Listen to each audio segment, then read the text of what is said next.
രാജേശ്വരി അമ്മയെ ക്ഷണിക്കാം.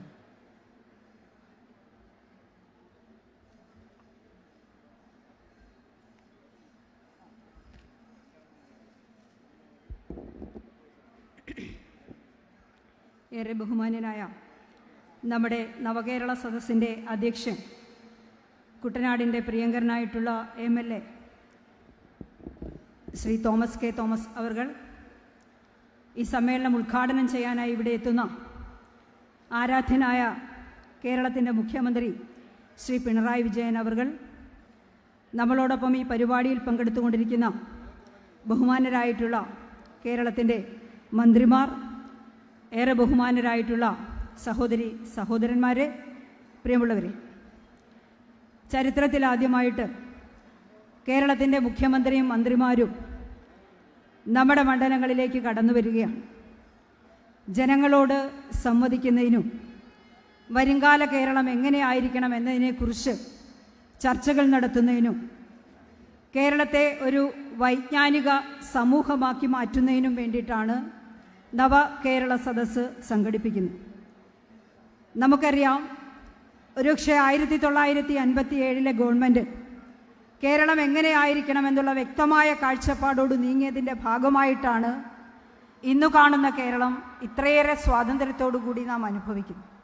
ആ കേരളത്തെ തുടർന്ന് വന്നിട്ടുള്ള ഗവൺമെൻറ്റുകൾ മഹത്തായ ജനകീയാസൂത്രണവും അതുപോലെ തന്നെ സാക്ഷരതയും ഭവന നിർമ്മാണ പദ്ധതിയും വിദ്യാഭ്യാസ ബില്ലും ഭൂപരിഷ്കരണ നിയമവും ഒക്കെ പാസാക്കിക്കൊണ്ട് കേരളത്തിലെ സാധാരണക്കാരായ മനുഷ്യരുടെ ജീവിതത്തിലേക്ക് കടന്നു വരികയും അവരെ കൈപിടിച്ച് ഉയർത്തിക്കൊണ്ട് പാർശ്വവൽക്കരിക്കപ്പെട്ട ജനങ്ങളെ ഒന്നാകെ ചേർത്ത് നിർത്തിക്കൊണ്ട് കേരളം മുന്നോട്ട് പോയ കാഴ്ചയാണ് നമ്മൾ കണ്ടുകൊണ്ടിരിക്കുന്നത്.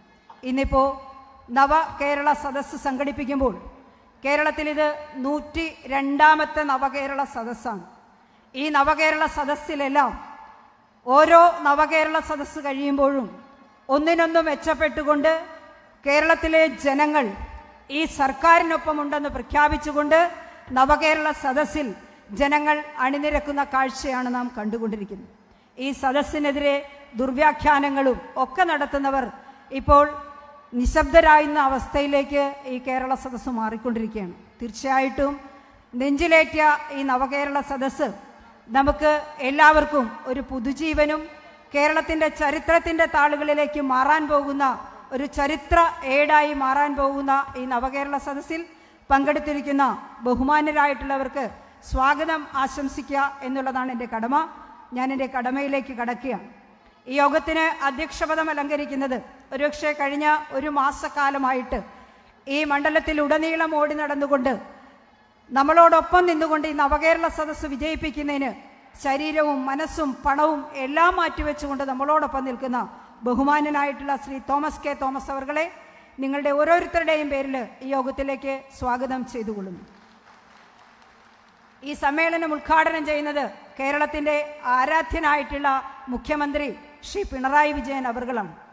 എത്ര കൊടുങ്കാറ്റ് വന്നാലും ഏത് പേമാരി വന്നാലും ഒരു കുലുക്കവുമില്ലാതെ കാരിരുമ്പിൻ്റെ കരുത്തോടുകൂടി കേരളത്തെ നയിക്കുന്ന അജയ്യനായിട്ടുള്ള ശ്രീ പിണറായി വിജയൻ അവർകളെ എല്ലാവിധ സ്നേഹാദരങ്ങളോടും കൂടി യോഗത്തിലേക്ക് സ്വാഗതം ചെയ്തുകൊള്ളുന്നു.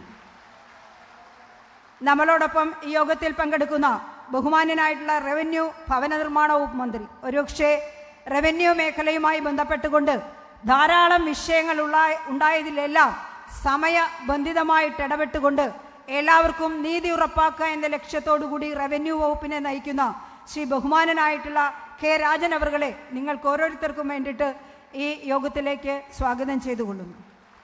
ബഹുമാനനായിട്ടുള്ള ശ്രീ റോഷി അഗസ്റ്റിൻ മിനിസ്റ്റർ നമ്മളോടൊപ്പമുണ്ട്. നമുക്കറിയാം, ജലവിഭവ വകുപ്പ് ഏറ്റവും സങ്കീർണമായൊരു വകുപ്പാണ്. ആ വകുപ്പിനെ ഏറ്റവും സുതാര്യമായ രീതിയിൽ നന്നായിട്ട് കൈകാര്യം ചെയ്തുകൊണ്ട് മുന്നോട്ട് പോകുന്ന ശ്രീ റോഷി അഗസ്റ്റിൻ അവർകളെ ഒട്ടേറെ ബഹുമാനത്തോടുകൂടി സ്വാഗതം ചെയ്തുകൊള്ളുന്നു. ബഹുമാന്യനായിട്ടുള്ള വനം വന്യജീവി മന്ത്രി നമ്മളോടൊപ്പമുണ്ട്. വിശേഷണങ്ങളില്ലാത്ത ബഹുമാന്യനായിട്ടുള്ള ശ്രീ AK ശശീന്ദ്രൻ അവർകളെ ഈ യോഗത്തിലേക്ക് സ്വാഗതം ചെയ്തുകൊള്ളുന്നു. ബഹുമാന്യനായിട്ടുള്ള വൈദ്യുതി വകുപ്പ് മന്ത്രി, നമുക്കറിയാം കേരളത്തിൻ്റെ ആരാധ്യനായിട്ടുള്ള മുഖ്യമന്ത്രി ശ്രീ പിണറായി വിജയൻ അവർകൾ ഈ കേരളത്തിന്റെ വൈദ്യുതി മന്ത്രിയായിരുന്നപ്പോഴാണ് 1068 മെഗാവാട്ട് വൈദ്യുതി മിച്ചം ഉൽപ്പാദിപ്പിച്ചുകൊണ്ട് വൈദ്യുതി മേഖലയിലേക്ക് ഒരു കുതിച്ചുചാട്ടം നടത്തിയെങ്കിൽ അത് ഒട്ടും ചോരാതെ നന്നായിട്ട് വൈദ്യുതി മേഖലയെ നയിച്ചുകൊണ്ടിരിക്കുന്ന ശ്രീ കെ കൃഷ്ണൻകുട്ടി അവർകളെ സ്നേഹ ബഹുമാനത്തോടുകൂടി ഈ യോഗത്തിലേക്ക് സ്വാഗതം ചെയ്തുകൊള്ളുന്നു. ബഹുമാന്യനായിട്ടുള്ള ഗതാഗത വകുപ്പ് മന്ത്രി നമ്മളോടൊപ്പമുണ്ട്.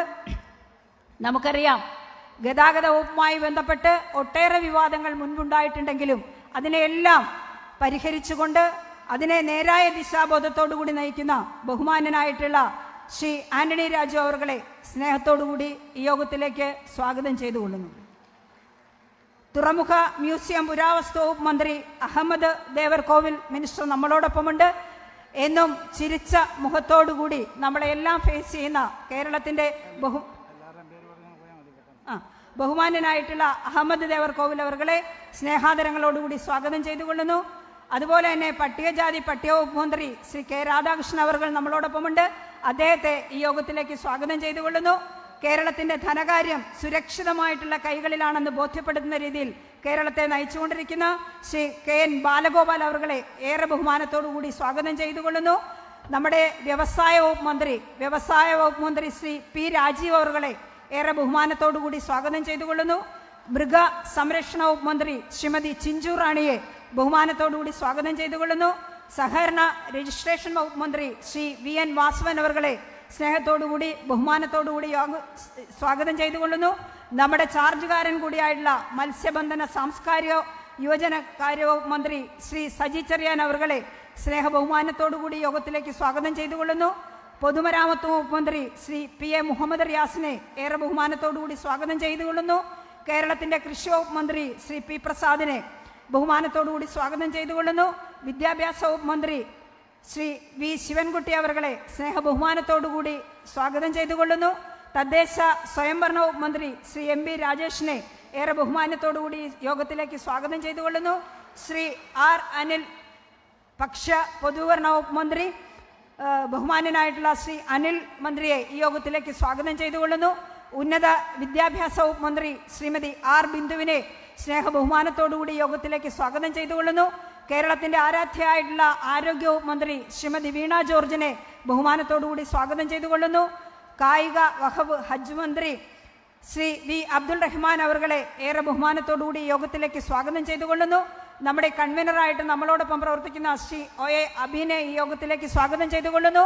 ഈ സദസ്സിൽ പങ്കെടുക്കാൻ ഇവിടെ എത്തിയിട്ടുള്ള ഏറെ ബഹുമാനരായിട്ടുള്ള സഹോദരി സഹോദരന്മാർ, മുൻ MLA മാർ, MP മാർ ഒക്കെ ഇവിടെയുണ്ട്. എല്ലാവരെയും ഹൃദയത്തോട് ചേർത്ത് നിർത്തി സ്വാഗതം ചെയ്തുകൊണ്ട് ഞാൻ എൻ്റെ സ്വാഗത പ്രസംഗം അവസാനിപ്പിക്കുന്നു.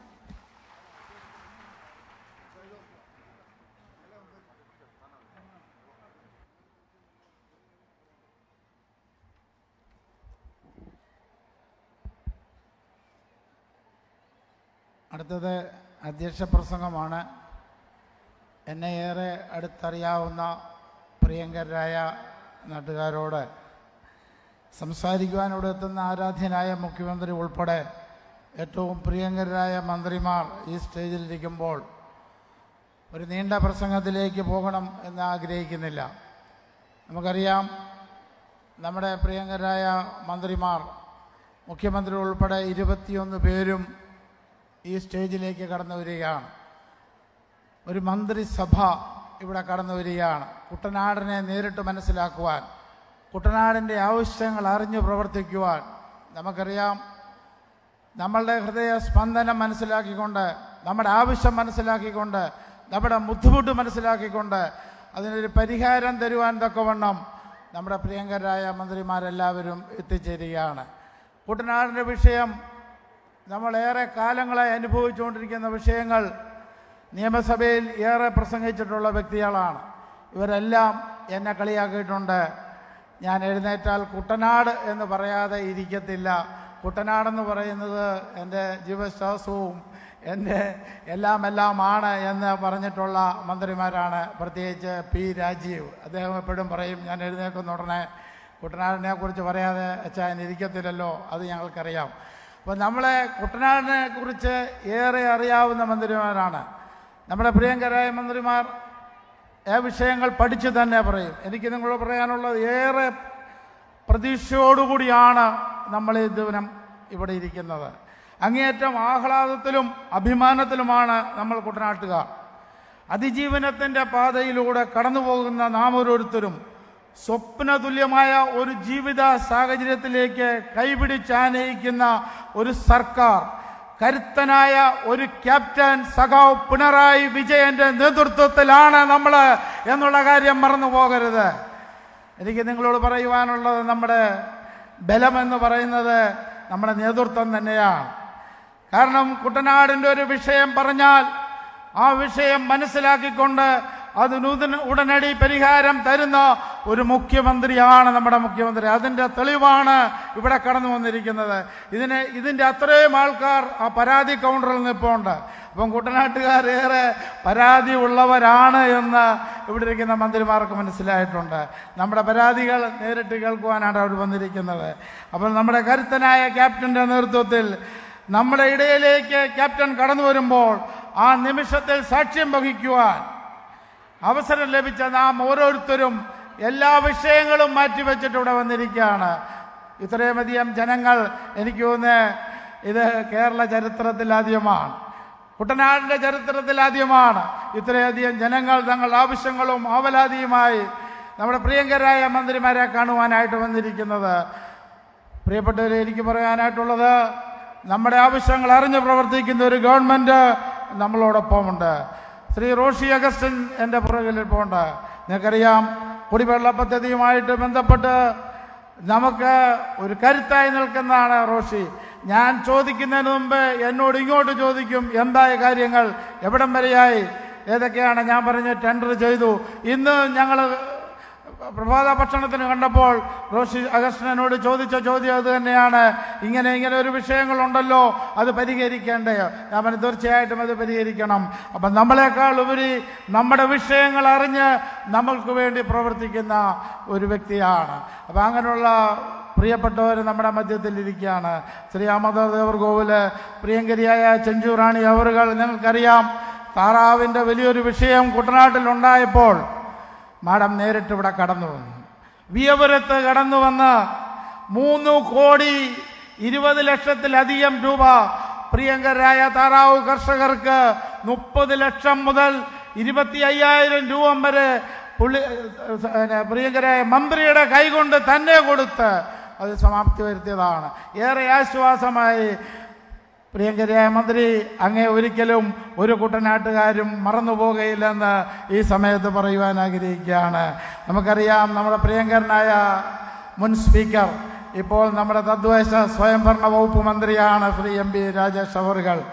കാരണം ഏറെ നിങ്ങൾക്ക് എല്ലാവർക്കും അറിയാം, അദ്ദേഹം സ്ഥാനമേറ്റപ്പോൾ തോമസ് കെ തോമസിൻ്റെ അല്ലെങ്കിൽ ആശംസാ പ്രസംഗം കേട്ട് പ്രിയങ്കരനായ രാജീവും അതുപോലെ ശ്രീ ബാലഗോപാലും എൻ്റെ കൈക്ക് പിടിച്ച് പ്രിയങ്കരനായ MP രാജേഷിൻ്റെ അവരുടെ അടുക്കലേക്ക് കൊണ്ടുചെന്നു. അദ്ദേഹത്തോട് പറഞ്ഞു, അദ്ദേഹം എഴുന്നേറ്റ് നിന്ന് കൈകൂട്ടി പറഞ്ഞു, ഒരുപാട് ആശംസ കേട്ടിട്ടുണ്ട്, എന്നാൽ ഒരു കുട്ടനാട്ടുകാരൻ്റെ ആശംസ ഹൃദയത്തെ കീഴടക്കിയെന്ന് പറഞ്ഞ ഏറെ പ്രിയങ്കരനായ സ്പീക്കറായിരുന്നു MP രാജേഷ് അവറുകൾ.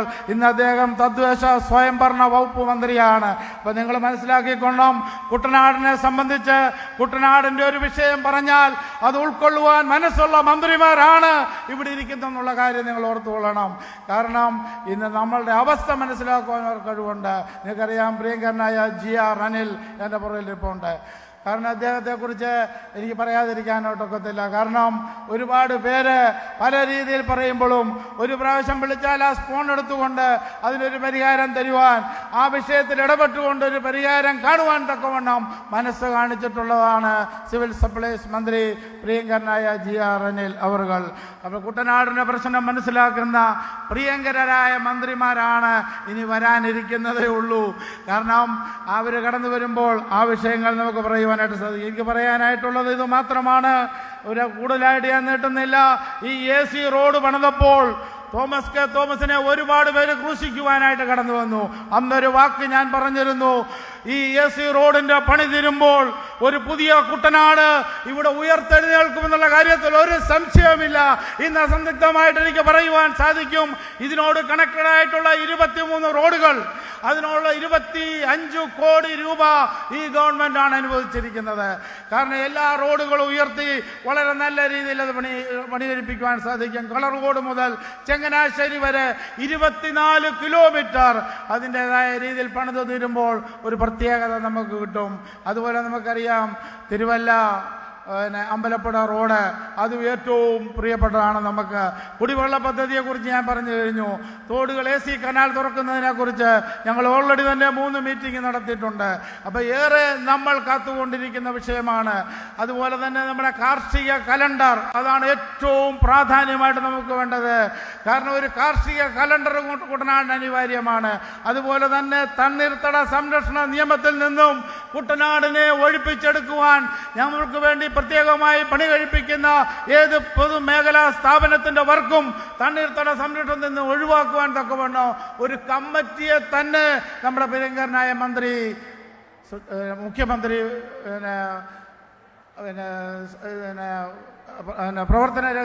പ്രവർത്തിക്കുവാൻ തക്കവണ്ണം അവിടെ ഉടലെടുത്തിട്ടുണ്ട്. കാരണം എനിക്ക് പറയാനായിട്ടുള്ളത്, നമ്മുടെ ആവശ്യങ്ങൾ മനസ്സിലാക്കിക്കൊണ്ട് പ്രവർത്തിക്കുന്ന ഒരു ഗവൺമെൻറ്, നമ്മുടെ പ്രയാസങ്ങൾ മനസ്സിലാക്കിക്കൊണ്ട് പ്രവർത്തിക്കുന്ന ഒരു ഗവൺമെൻറ്. നമുക്ക് കുട്ടനാട്ടുകാരുടെ പ്രശ്നം എന്നാ നമ്മൾ വളരെ ക്ലിയറായിട്ട് പറഞ്ഞിട്ടുണ്ട്. എല്ലാ വിഷയങ്ങളും കാരണം ഒരു പൂർണ്ണ പരിഹാരം നമ്മൾ കാണേണ്ടതായിട്ടുണ്ട്. എല്ലാ പാടശേഖരങ്ങളും കല്ലുകെട്ടി ബലപ്പെടുത്തേണ്ടതായ ആവശ്യമുണ്ട്. എല്ലാ പാടശേഖരങ്ങളിലെ നടുവിൽ കൂടി ട്രാക്ടർ റോഡ് അനിവാര്യമാണ്. പണ്ടത്തെ കാലങ്ങളിലെ പോലെ ജോലിക്കാരെ കിട്ടാൻ പ്രയാസമുള്ളതുകൊണ്ട് ട്രാക്ടർ റോഡ് അനിവാര്യമാണ്. അതിന് തണ്ണീർത്തട സംരക്ഷണ നിയമം ഒരു പ്രതിസന്ധിയാണ്. അതുകൊണ്ട് അത് പരിഹരിച്ചേ ഒക്കത്തുള്ളൂ. എല്ലാ തോടുകളും ആറുകളും ക്ലീൻ ചെയ്തേ ഒക്കത്തുള്ളൂ.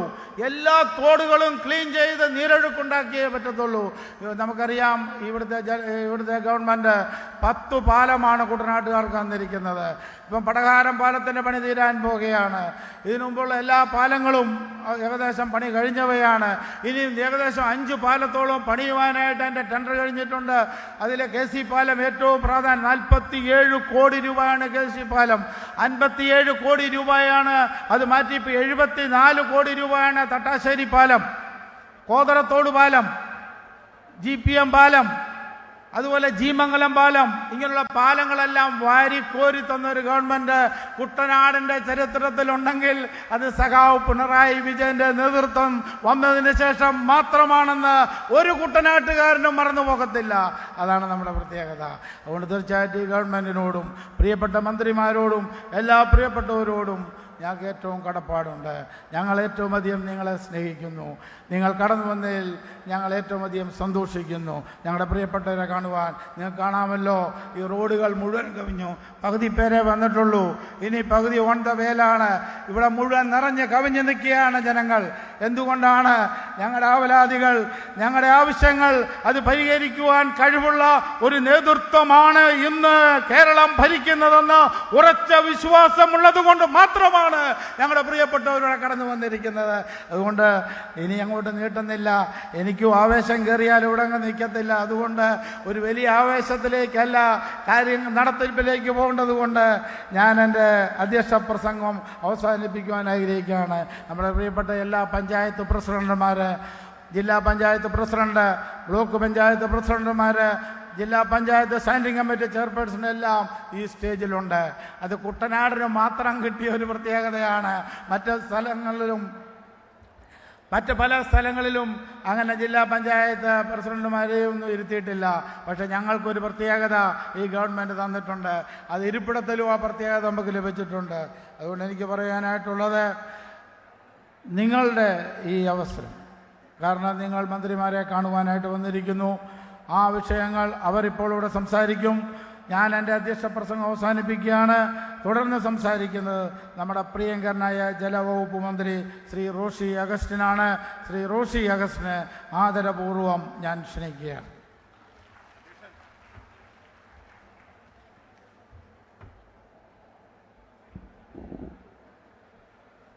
നമ്മുടെ സമ്മേളനാധ്യക്ഷൻ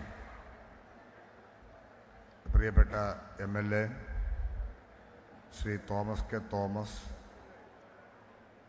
വേദിയിലെ പോസ്റ്ററായിട്ടുള്ള ബഹുമാനിരായ മന്ത്രിമാർ Shri M P Rajesh, Shri P Rajeev, Shri G R Anil, Shrimati Chinchu Rani, Shri Ahammed Devarkovil, ജില്ലാ പഞ്ചായത്ത് പ്രസിഡന്റ്, ബ്ലോക്ക് പഞ്ചായത്ത്, ഗ്രാമപഞ്ചായത്ത് പ്രസിഡന്റുമാർ, ബഹുമാനിയരായിട്ടുള്ള സ്നേഹിതരെ, സുഹൃത്തുക്കൾ, നവകേരള സദസ്സ് കുട്ടനാട്ടിലേക്ക് എത്തിച്ചേരുകയാണ്. ബഹുമാന്യനായ കേരളത്തിൻ്റെ മുഖ്യമന്ത്രി താമസിയാതെ ഇവിടെ എത്തിച്ചേരും.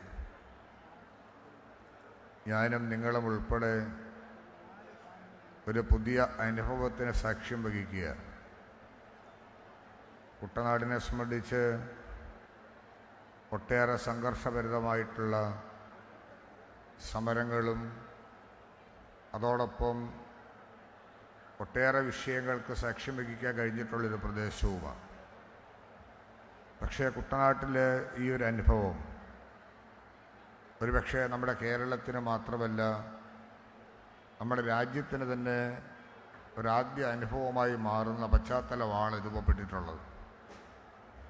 കഴിഞ്ഞ 18-ാം തീയതി കാസർഗോഡ് ആരംഭിക്കുന്നത് മുതൽ മഞ്ചേശ്വരം നിയോജകമണ്ഡലം മുതലുള്ള ഇന്ന് കുട്ടനാട് വരെ എത്തി നിൽക്കുമ്പോൾ ഏകദേശം 111-ാമത്തെ 101-ാമത്തെ നിയോജകമണ്ഡലമാണ് കുട്ടനാട് നിയോജകമണ്ഡലം. അപ്പോൾ ആ നിലയിലെടുത്ത് പരിശോധിക്കുമ്പോൾ വലിയ തോതിൽ ജനങ്ങളുടെ ഒരു മുന്നേറ്റം കാണാനായിട്ട് സാധിക്കുന്നു. ഇതിനിടയിലാണ്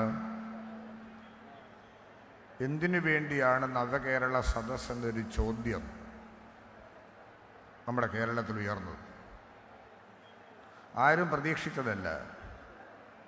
ഇതൊരു സുപ്രഭാതത്തിൽ ആരംഭിച്ച ഒരു നടപടിക്രമമല്ല. ഈ ഗവൺമെൻറ് ആഗ്രഹിച്ചത് ജനങ്ങളുടെ ബുദ്ധിമുട്ടുകൾ പരിഹരിക്കുന്നതിനുള്ള മാർഗങ്ങൾ ഓരോന്നായി അതിൻ്റെ ഭാഗമായിട്ടാണ് നവകേരള സദസ്സ്. ഈ ഗവൺമെൻറ് ആദ്യഘട്ടം ചെയ്തത് ഫയൽ തീർപ്പ് വർക്ക്ഷോപ്പുകളാണ്. കെട്ടിക്കിടക്കുന്ന ഫയലുകൾ തീർപ്പ് കൽപ്പിക്കണം, ജനങ്ങളുടെ ബുദ്ധിമുട്ടുകൾക്ക് പരിഹാരം കണ്ടെത്തണം. അതിനുശേഷമാണ് മന്ത്രിമാർ എല്ലാ താലൂക്കുകളിലും പോയി അദാലത്തുകൾ നടത്തി ജനങ്ങളുടെ പ്രശ്നങ്ങൾക്ക് പരിഹാരം കണ്ടെത്താൻ ശ്രമിച്ചത്. കുട്ടനാട്ടിൽ നടന്നല്ലോ. ആയിരക്കണക്കിന് നിവേദനങ്ങൾക്ക് അതോടൊപ്പം കെട്ടിക്കിടന്ന ഫയലുകൾ തീർപ്പ് കൽപ്പിക്കാൻ അദാലത്തിലൂടെ സാധിച്ചു. പിന്നീട് മുഖ്യമന്ത്രിയും മന്ത്രിമാരും മേഖലാ തലത്തിൽ മീറ്റിങ്ങുകളിൽ പങ്കെടുത്തുകൊണ്ട് തർക്കമുള്ള വിഷയങ്ങൾ പരിഹരിക്കാൻ ശ്രമിച്ചു. ചീഫ് സെക്രട്ടറിയും ഉന്നതതല ഉദ്യോഗസ്ഥരും ജില്ലാ കളക്ടറും വകുപ്പ് മേധാവികളുമെല്ലാം പങ്കെടുത്തുകൊണ്ട് നടന്ന മേഖലാ മീറ്റിംഗ് ഡിപ്പാർട്ട്മെൻറ്റുകൾ തമ്മിലുള്ള പ്രശ്നങ്ങൾ പരിഹരിക്കൽ വളരെ സാധ്യമായി തീർന്നു. തുടർന്നാണ് മുഖ്യമന്ത്രി നവകേരള സദസ് ഗവൺമെൻറ് ജനങ്ങളിലേക്ക് എന്ന സന്ദേശവുമായി നമ്മൾ കേരളത്തിലൊട്ടാകെ യാത്ര ചെയ്യുന്നു. അപ്പം ഏറെക്കാലമായി നടത്തിവരുന്ന ജനങ്ങളുടെ വിഷയങ്ങൾ പരിഹരിക്കലിൻ്റെ ഭാഗമായിട്ടാണ് ഈ ഒരു നവകേരള സദസ്സിന് നേതൃത്വം കൊടുക്കാൻ മുഖ്യമന്ത്രി തീരുമാനിച്ചു. ജനങ്ങൾ പറയുന്നത് കേൾക്കാൻ, അവരുടെ നിർദ്ദേശങ്ങൾ ഉൾക്കൊള്ളാൻ, ജനങ്ങൾക്കുള്ള അവകാശങ്ങൾ എത്രത്തോളം എന്ന് ഗവൺമെൻറ് തിരിച്ചറിയുന്നു എന്നുള്ള ബോധ്യം കേരളത്തിലെ എല്ലാ വിഭാഗം ജനങ്ങളും നല്ലവണ്ണം ഉൾക്കൊണ്ടു എന്നുള്ളത് ഈ ഘട്ടത്തിൽ ബോധ്യമായി. അപ്പോൾ നവകേരള സദസ് എന്തിനു വേണ്ടി എന്ന ചോദ്യം ഉന്നയിക്കപ്പെട്ടവർക്കുള്ള മറുപടിയാണ് കുട്ടനാട്ടിലെ ഈ ആബാലവൃത്തം ജനം എന്ന അഭിമാനത്തോടെ പറയേണ്ടതായിട്ട് വരും. നിങ്ങളെല്ലാം ഇവിടെ സമ്മേളിച്ചിരിക്കുന്നതിൻ്റെ ഭാഗമായിട്ടാണ്. എന്തെടുത്താലും എതിർക്കുക, ഏതിനോടും എതിർപ്പ് പ്രകടിപ്പിക്കുന്ന ഒരു നടപടിയാണ് പ്രതിപക്ഷ ദൗത്യമെന്ന് വിചാരിക്കപ്പെടുന്നൊരു കാലഘട്ടം കടന്നുപോയി. ജനങ്ങൾ ആഗ്രഹിക്കുന്നത് ചെയ്യുമ്പോൾ ജനാഭിലാഷങ്ങൾ സ്വീകരിക്കുന്നതിൽ ഗവൺമെൻറ് കാണിക്കുന്ന സ്വീകാര്യതയിൽ ഒരു പക്ഷേ ബുദ്ധിമുട്ട് നേരിടുന്നത് കൊണ്ടാകാം അത്തരത്തിലുള്ള പ്രവർത്തികളുമായി നീങ്ങാൻ അവർ പ്രേരിതരായി തീർന്നത്. അതല്ല കാണേണ്ടതായിട്ടുള്ളത്. നമ്മുടെ കേരളത്തിൻ്റെ സാംസ്കാരിക തനിമയിൽ, വളർച്ചയിൽ വിദ്യാഭ്യാസ പുരോഗതിക്കുള്ള പ്രാധാന്യം ചെറുതല്ല. വിദ്യാഭ്യാസ മേഖലയെടുത്ത് പരിശോധിക്കുമ്പോൾ എന്താ കാണുന്നത്? കഴിഞ്ഞ 15 അല്ല ഒരു 18 വർഷങ്ങൾക്ക് മുമ്പുള്ള വിദ്യാഭ്യാസ മേഖലയാണോ ഇന്ന് കേരളത്തിലുള്ളത്? കേരളത്തിൽ ഗവൺമെൻറ് സ്കൂളുകൾ എന്ന് പറയുമ്പോൾ എന്തായിരുന്നു സ്ഥിതി? ഓടുമേഞ്ഞ ഓല കിട്ടിയ ഷീറ്റിട്ട കെട്ടിടങ്ങൾ, അടിസ്ഥാന സൗകര്യങ്ങൾ തീർത്തും അപര്യാപ്തമാകുന്ന ഒരു രംഗം. നിർവാഹമില്ലാത്തവർ കുട്ടികളെ അയച്ചിരുന്നു എന്ന് വേണമെങ്കിൽ പറയാവുന്ന ഒരു സ്ഥിതി. ക്വാളിറ്റി എഡ്യൂക്കേഷൻ ഒരിക്കലും സാധ്യമാകില്ലെന്ന് കരുതിയ ഒരു ജനത ഇന്നതിനെല്ലാം മാറ്റം വന്നില്ലേ? ഇന്ന് പൊതുവിദ്യാഭ്യാസ രംഗത്തുണ്ടായ മാറ്റം പിണറായി സർക്കാരിൻ്റെ ആദ്യ ഗവൺമെൻറ് അധികാരത്തിൽ വന്നപ്പോൾ പൊതുവിദ്യാഭ്യാസ രംഗത്ത് മാറ്റങ്ങൾ വരുത്തുന്നതിന് വേണ്ടി ശ്രമിച്ചതിൻ്റെ ഭാഗമായിട്ടുണ്ടായ നേട്ടമാണ്. ഇന്ന് സ്കൂളുകൾ എങ്ങനെയാണ് മനോഹരമായ അടിസ്ഥാന സൗകര്യങ്ങൾ, 1 കോടി 2 കോടി 5 കോടി 8-10 കോടി രൂപ മുതൽ മുടക്കോടെ നിർമ്മിക്കുന്ന മനോഹരമായ കെട്ടിടങ്ങൾ, ലാബറട്ടറി സൗകര്യങ്ങൾ, ഹൈടെക് ക്ലാസ് റൂമുകൾ, ക്വാളിറ്റി എഡ്യൂക്കേഷൻ. വിദ്യാർത്ഥികൾ ഇന്ന് ഗവൺമെൻറ് സ്കൂളിലേക്ക് ആയിരക്കണക്കിന് ലക്ഷക്കണക്കിന് പുതിയതായി വന്നു ചേരുന്നു. ചില ഘട്ടത്തിൽ ചില സ്കൂളുകൾ നിർത്തലാക്കേണ്ടി വരും എന്ന് വരെ ചിന്തിച്ച ഘട്ടമുണ്ട്. അത് മാറി ഗവൺമെൻറ് സെക്ടറിലേക്കുള്ള കുട്ടികളുടെ പ്രവേശനം പഴയതിനേക്കാൾ എത്ര ഇരട്ടിയായി മാറിയിരിക്കുന്നു. ഇതാരോടെങ്കിലും പോയി പറഞ്ഞു കേൾപ്പിക്കേണ്ടതുണ്ടോ? നമ്മുടെ നാട്ടിൻപുറത്ത് കാണുന്ന മറ്റൊരു രീതി എടുക്കുക. പൊതുവിദ്യാഭ്യാസത്തിൽ വന്നിരിക്കുന്ന മാറ്റങ്ങളിൽ സ്കൂളിൽ പോകാത്തൊരു കുട്ടി നമ്മുടെ സമീപ പ്രദേശങ്ങളിൽ വീടിനോട് ചേർന്ന് എവിടെയെങ്കിലും ഉള്ളതായിട്ട് ആർക്കെങ്കിലും അറിയുമോ? ഗവൺമെൻറ്റിൻ്റെ സഹായം ഉണ്ടെങ്കിലും ഇല്ലെങ്കിലും സഹൃദരായ ആൾക്കാരുടെ സഹായം കൊണ്ട് തന്നെ സ്കൂളിൽ പോകാൻ കഴിയുന്ന ഒരു സംസ്കാരം നമ്മുടെ സമൂഹത്തിലുണ്ടായി. ഇപ്പോൾ പ്രീ പ്രൈമറി മുതൽ 12ാം ക്ലാസ് വരെ നല്ലവണ്ണം പഠിച്ച് മുന്നോട്ട് പോകാൻ കഴിയുന്ന പ്രാഥമിക വിദ്യാഭ്യാസ രംഗത്തെ നേട്ടം നമ്മുടെ സമൂഹത്തിൽ വസ്തുതാപരമായി വിലയിരുത്തുമ്പോൾ ഏറ്റവും പ്രധാനപ്പെട്ട ഒരു സുവർണ അവസരമായി നമ്മൾ കാണേണ്ടി വരും. മറ്റ് പല സ്ഥലത്തും ഇതില്ല. 1ാം ക്ലാസ്സിൻ്റെ പ്രവേശനോത്സവം, കുട്ടികൾ ആദ്യമായി സ്കൂളിലേക്ക് പോകുന്ന ദിവസം, അതൊക്കെ എടുത്ത് പരിശോധിക്കുമ്പോൾ ചില സംസ്ഥാനത്തെ കണക്കുകൾ നോക്കുമ്പോൾ നമുക്കത് കാണാൻ കഴിയും. അവിടെയൊക്കെ ഇനിയും സാക്ഷരതയിൽ ഇത്രത്തോളം മുന്നോട്ട് വരാൻ കഴിഞ്ഞിട്ടില്ല. അപ്പോൾ ആ അവസര സമത്വം കൊടുക്കാൻ കഴിഞ്ഞ ഒരു സർക്കാരാണ് നമ്മുടെ ഭാവിയെക്കുറിച്ചുള്ള കരുതലിൽ നല്ലവണ്ണം മുന്നോട്ട് പോകുന്നത്. ഇന്ന് ഉന്നത വിദ്യാഭ്യാസ രംഗം എടുത്ത് പരിശോധിക്കാം. 2ാം പിണറായി സർക്കാർ ഉന്നത വിദ്യാഭ്യാസ രംഗത്തിനാണ് വലിയ പ്രാധാന്യം കൊടുത്തത്. നമ്മുടെ കുട്ടികൾ ഇന്ന് പഠിക്കാൻ പോകുന്നു, വിദേശത്തോട്ട് പോകുക, അന്യ സംസ്ഥാനത്തേക്ക് പോകും. അവരെല്ലാം പഠിക്കാൻ പോകുന്നതിനെ എതിർക്കാൻ പറ്റുമോ? ഇന്ന് കുട്ടികൾ എവിടെ പഠിക്കണമെന്ന് തീരുമാനിക്കുന്നത് അവർ തന്നെയാണ്. അവർ സെലക്ട് ചെയ്യും ഏത് കോഴ്സ് പഠിക്കണം, ഏത് രാജ്യത്ത് പോകണം, തൊഴിലവസരങ്ങൾ എങ്ങനെ ഉണ്ടാകും, ഇതെല്ലാം അവർ തീരുമാനിക്കുന്നു, അവർ മുന്നോട്ട് പോകുന്നു. ഈ ഘട്ടത്തിൽ ആവശ്യമായ പരിഷ്കാരങ്ങളും ഉന്നത വിദ്യാഭ്യാസ രംഗത്തെ മാറ്റങ്ങളും നമ്മുടെ കേരളത്തെ ദൃശ്യമായി എന്നുള്ളത് നമ്മൾ പരക്കെ സമ്മതിക്കുന്ന കാര്യമില്ലേ? മികച്ച കോളേജുകളും സർവകലാശാലകളും മികവിൻ്റെ കേന്ദ്രങ്ങളാക്കി മാറ്റുന്ന സ്ഥിതിയാണെന്ന് കേരളത്തിൽ കാണാൻ കഴിയുന്നത്. ദേശീയ അന്തർദേശീയ തലത്തിൽ നമുക്കുണ്ടായിരിക്കുന്ന നേട്ടങ്ങൾ ചെറുതല്ല. ആ നിലയിലുള്ള പുരോഗതി ഉന്നത വിദ്യാഭ്യാസ രംഗത്ത് കൊണ്ടുവരുന്നതിന് വേണ്ടിയുള്ള നടപടിക്രമങ്ങളിൽ തുടക്കം കുറിച്ച 2ാം പിണറായി സർക്കാരിൻ്റെ ആദ്യ ബഡ്ജറ്റിൽ തന്നെ ബഹുമാന്യനായ ധനമന്ത്രി ശ്രീ ബാലഗോപാൽ ആവശ്യമായ പണം അനുവദിച്ച് നമ്മുടെ ഉന്നത വിദ്യാഭ്യാസ രംഗത്തെ കൂടുതൽ പരിരക്ഷ കൊടുക്കാൻ തീരുമാനിച്ചത് ഈ ഗവൺമെൻറ്റിൻ്റെ ദിശാബോധം, ലക്ഷ്യബോധം വിദ്യാഭ്യാസ മേഖലയെ തെളിവാക്കുന്നതാണ്. അപ്പോൾ കുട്ടികളെ സംബന്ധിച്ചിടത്തോളം അവർക്ക് നല്ല നിലയിൽ പഠിക്കാനുള്ള അവസരം ഉണ്ടാവണം. ഇപ്പോൾ വിദേശ രാജ്യങ്ങളിലേക്ക് പോകുന്ന കുട്ടികൾ നമ്മളതിനെ തടഞ്ഞിട്ട് കാര്യമുണ്ടോ? പക്ഷേ വിദേശത്തു നിന്നുള്ള കുട്ടികൾക്ക് നമ്മുടെ നാട്ടിൽ പഠിക്കാൻ അവസരം കൊടുത്താൽ അവർ കുറേ പേര് ഇങ്ങ് വന്നു വരും. നമ്മുടെ ടൂറിസം രംഗത്ത് കുട്ടനാട് പോലെ എടുക്കാം, എത്രയോ വിദേശ ടൂറിസ്റ്റുകളാണ് ഇവിടെ വന്നു പോകുന്നത്. ലക്ഷക്കണക്കിന് ടൂറിസ്റ്റുകൾ, വിദേശികൾ നമ്മുടെ കേരളത്തിൻ്റെ ഈ പ്രകൃതി സൗന്ദര്യം ആസ്വദിക്കാൻ കുട്ടനാട് പോലുള്ള പ്രദേശങ്ങളിലേക്ക് വരുന്നത് അനുദിനമായി നമ്മൾ കണ്ടുകൊണ്ടിരിക്കുക. ആലപ്പുഴ ജില്ല ടൂറിസത്തിൻ്റെ പ്രധാനപ്പെട്ട ഒരു ഡെസ്റ്റിനേഷനാണ്. ടൂറിസം രംഗത്ത് വലിയ മാറ്റങ്ങൾ കിണം കൊടുക്കാൻ കഴിയുന്ന ആർട്ടിഫിഷ്യൽ ടൂറിസത്തിൻ്റെ ആവശ്യമില്ല. പ്രകൃതി സൗന്ദര്യം കൊണ്ട് തന്നെ ടൂറിസ്റ്റുകളെ ആകർഷിക്കാൻ കഴിയുന്ന ഈ ജില്ലയിലെ വിവിധ പ്രദേശങ്ങളിൽ, അതോടൊപ്പം സമീപസ്ഥ ജില്ലകളിലെ കേരളം ഒട്ടാകെ ആ രംഗത്തേക്ക് കടന്നു വരികയും ആസ്വദിക്കുകയും ചെയ്യുന്ന വിദേശികൾക്ക് അവരുടെ കുട്ടികളെ പഠിപ്പിക്കാനുള്ള അവസരവും കൂടി ഇവിടെ ഉണ്ടാക്കത്തക്ക നിലയിലുള്ള ഇൻ്റർനാഷണൽ സ്റ്റാൻഡേർഡ് അവലംബിക്കാൻ കഴിയുന്ന രീതിയിൽ ആവശ്യമുള്ള കോഴ്സുകൾ ആരംഭിച്ചാൽ കുട്ടികൾ ഇവിടെയും വരും. കണ്ണൂർ സർവകലാശാലയിൽ അങ്ങനെ കുട്ടികൾ എത്തിയല്ലോ. ആ കുട്ടികൾക്ക് ഇൻ്റർനാഷണൽ സ്റ്റാൻഡേർഡിനുള്ള ഹോസ്റ്റൽ സൗകര്യങ്ങൾ, അടിസ്ഥാന സൗകര്യം ഇതെല്ലാം മികവുള്ളതാക്കി മാറ്റിയപ്പോൾ അത്തരം കാര്യങ്ങൾ കേരളത്തിനാകാം എന്ന നിലയിലേക്ക് നമ്മൾ വരികയാണ്. അപ്പോൾ ഉന്നത വിദ്യാഭ്യാസ രംഗത്തും വലിയ മാറ്റങ്ങൾക്ക് നിദാനമാകുന്ന നമ്മുടെ സർവകലാശാലകളൊക്കെയും ലോകത്തിൻ്റെയും രാജ്യത്തിൻ്റെയും മുമ്പിൽ മികവിൻ്റെ കേന്ദ്രങ്ങളായി മാറിക്കൊണ്ടിരിക്കുന്ന അത്യപൂർവമായ കാഴ്ചകൾക്ക് കേരളം സാക്ഷ്യം വഹിക്കുക. പിന്നീട് നമ്മൾ എടുക്കുന്ന ആരോഗ്യ മേഖലയായിരിക്കും. പഴയ രീതിയിലാണോ ആരോഗ്യരംഗം? നമ്മുടെ പ്രൈമറി ഹെൽത്ത് സെൻ്ററുകൾ ഇന്ന് കുടുംബാരോഗ്യ കേന്ദ്രങ്ങളായി മാറി.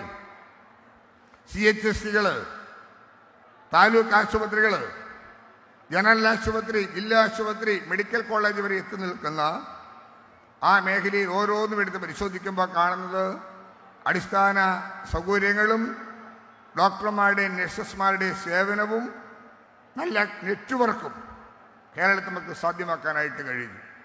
നമ്മൾ കോവിഡിൻ്റെ ഘട്ടം മാത്രം എടുത്താൽ പോരെ. കോവിഡിൻ്റെ കാലഘട്ടത്തിൽ കേരളത്തിൽ നമ്മുടെ ജനങ്ങളെ പരമാവധി സഹായിക്കാൻ കഴിയത്തക്ക വിധത്തിൽ നമ്മുടെ ഗവൺമെൻറ് സെക്ടറും സ്വകാര്യ മേഖലയിലെ ആശുപത്രികളും ഒരുപോലെ പ്രവർത്തിച്ചു.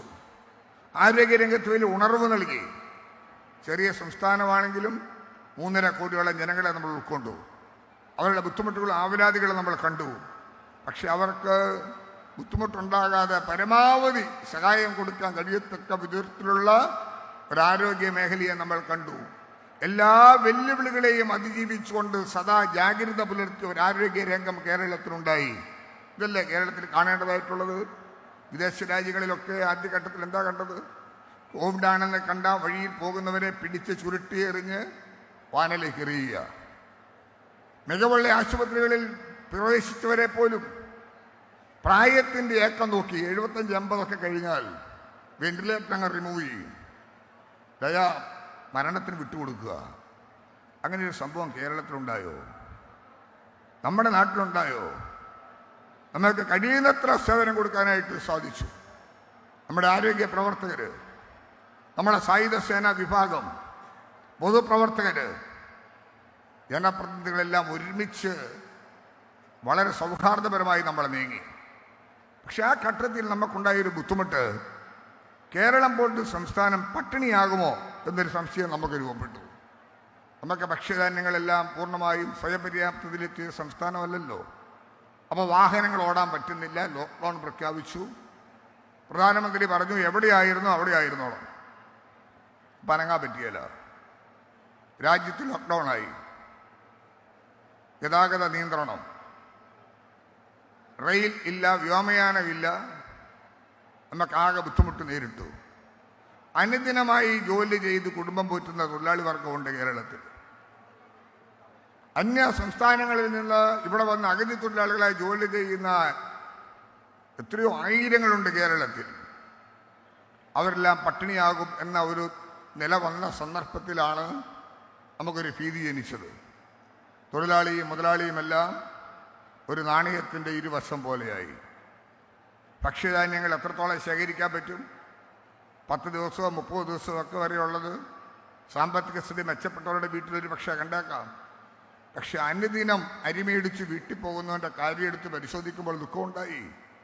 അന്നാണ് കേരളത്തിൻ്റെ ഒരു ഭരണാധികാരിയെ നിങ്ങൾ കണ്ടത്. കേരളത്തിൻ്റെ മുഖ്യമന്ത്രി എന്ന് പറഞ്ഞു, നിങ്ങളാരും ആശങ്കപ്പെടേണ്ടതില്ല, ജാഗ്രത പുലർത്തണം, ഗവൺമെന്റിൻ്റെയും ആരോഗ്യ പ്രവർത്തകരുടെയും നിർദ്ദേശങ്ങൾ പാലിക്കണം, ആശങ്കയല്ല ആവശ്യം, നിങ്ങളെ സംരക്ഷിക്കാൻ ആവശ്യമായി എല്ലാ നടപടികളും സ്വീകരിക്കാൻ എൻ്റെ ഗവൺമെൻറ് കൂടെയുണ്ട്, ഭക്ഷ്യധാന്യ ശേഖരം ഗവൺമെൻറ്റിൻ്റെ പക്കലുണ്ട്, ഈ ഗവൺമെൻറ് നിങ്ങളെ സംരക്ഷിക്കും. പ്രിയപ്പെട്ടവരെ, ഈ മീറ്റിങ്ങിൽ പങ്കെടുക്കുന്ന നിങ്ങളോട് ഞാൻ ചോദിക്കട്ടെ, നെഞ്ചത്ത് കൈവച്ചു പറയണം, പാവപ്പെട്ട ഒരു തൊഴിലാളി കുടുംബത്തിൽ പോലും കോവിഡ് എന്ന മഹാമാരിയുടെ സമയത്തും ഒരു ദിവസം പോലും അന്തിക്കവന്റെ അടുപ്പിലെ തീ അണിയാതെ അവരെ മാറോട് ചേർത്തൊരു സർക്കാരാണ് പിണറായി സർക്കാർ എന്ന അഭിമാനത്തോടെ പറയണ്ടേ? എവിടെയെങ്കിലും പട്ടിണി ഉണ്ടായോ? ഏതെങ്കിലും മാധ്യമങ്ങളിൽ നിന്ന് വായിച്ചോ? ഒരു ചാനലിൽ എവിടെയെങ്കിലും ഒരു പടം പട്ടിണി കിടക്കുന്നതിന് ഇവർ കാണാൻ സാധിച്ചോ? അവിടെയല്ലേ ഒരു ഗവൺമെന്റിന്റെ കരുതൽ? നമുക്കാവശ്യം വേണ്ട സമയത്ത് ജീവൻ നിലനിർത്താൻ മഹാമാരി നമ്മളെ വല്ലാത്ത നിലയിൽ വളരെ ദോഷകരമായി ബാധിക്കുന്ന സന്ദർഭത്തിലേക്ക് നയിക്കുമ്പോഴും നമ്മളെ സഹായിക്കാൻ ഒരു ഗവൺമെന്റ് കരുതലുണ്ടായിരുന്നു. APL ആണോ നോക്കിയോ? BPL ആണോ നോക്കിയോ? ജാതി മത വർഗവർണ്ണ രാഷ്ട്രീയ ചിന്താഗതി ഉണ്ടായോ? മുന്നണി ഏതാന്ന് നോക്കിയോ? എല്ലാ വിഭാഗം ജനങ്ങളെയും ചേർത്ത് പിടിച്ചു. അതാണ് ഈ ഗവൺമെന്റിന്റെ ലക്ഷ്യബോധം. തെരഞ്ഞെടുപ്പ് കാലഘട്ടങ്ങളിൽ പ്രകടന പത്രികയിൽ പറയുന്ന കാര്യങ്ങൾ അത് സഫലീകരിക്കാനുള്ളതാണെന്ന് തെളിയിച്ചൊരു ഗവൺമെന്റായി മാറി. തെരഞ്ഞെടുപ്പിൽ വിജയിച്ചു വന്നു കഴിഞ്ഞാൽ ഈ രാജ്യത്തൊരു ഗവൺമെന്റേ ഉള്ളൂ. ഇടതുപക്ഷ ജനാധിപത്യ മുന്നണി ഗവൺമെന്റ് എന്നാണ് പറയുന്നത്. പക്ഷേ ഈ ഗവൺമെന്റ് കേരളത്തിലെ എല്ലാ വിഭാഗം ജനങ്ങളുടെയും ഗവൺമെന്റാണ്. UDFകാർക്ക് പ്രത്യേക ഗവൺമെന്റ് ഉണ്ടോ? ജാതിമത വ്യത്യാസമനുസരിച്ച് സർക്കാരുകൾ മാറി മാറിയുണ്ടോ? ഈ ഗവൺമെന്റാണ് കേരളത്തിൽ എല്ലാവരുടെയും പരിരക്ഷ ഉറപ്പുവരുത്തുന്നത്. ആ നിലയിൽ ലക്ഷ്യബോധത്തോടെ പ്രവർത്തിച്ചൊരു സർക്കാരിനെ കണ്ട കേരളമാക്കി നമുക്കിതിനെ മാറ്റാൻ കഴിഞ്ഞു. പ്രകടന പത്രികയിൽ പറഞ്ഞ കാര്യങ്ങൾ അക്ഷരാർത്ഥത്തിൽ സഫലീകരിച്ചുകൊണ്ട് 2016 ഗവൺമെന്റ് 17, 18, 19 വർഷങ്ങളിലെല്ലാം അതിൻ്റെ പ്രോഗ്രസ് റിപ്പോർട്ടുകൾ കേരളത്തിലെ ജനങ്ങൾക്ക് കൊടുത്തു. ഞങ്ങൾ ഇന്ന കാര്യങ്ങൾ ചെയ്തു, പൂർത്തീകരിച്ചുകൊണ്ടിരിക്കുന്നു. 5ാം വർഷമായപ്പോൾ വിരളിലെണ്ണാവുന്ന കാര്യങ്ങൾ ഒഴിച്ച് മുഴുവൻ പൂർത്തീകരിച്ച് നൽകിയതിന് ഈ ജനങ്ങൾ നൽകിയ പ്രത്യുപകാരമാണ് 99 സീറ്റോടുകൂടി പിണറായി വിജയന്റെ 2ാമത്തെ ഗവൺമെന്റിനെ കേരളത്തിൽ അധികാരത്തിൽ കൊണ്ടുവന്ന എന്ന യാഥാർത്ഥ്യം ഈ കേരളത്തിൽ അംഗീകരിക്കപ്പെടുകയാണ്. ഒന്നില്ലേ? ജനങ്ങളിതെല്ലാം മനസ്സിലാക്കുന്നുണ്ട്. ബഹുമാനായ വ്യവസായ വകുപ്പ് മന്ത്രി സ്റ്റേജിലുണ്ട്. കേരളത്തെക്കുറിച്ച് എന്തായിരുന്നു ഒരു അപവാദം? വ്യാവസായികമായി വലിയ ദോഷം സംഭവിച്ചിട്ടുള്ളൊരു സംസ്ഥാനം, വ്യവസായ അന്തരീക്ഷം സൃഷ്ടിക്കാൻ സാധിക്കാത്ത ഒരു സംസ്ഥാനം.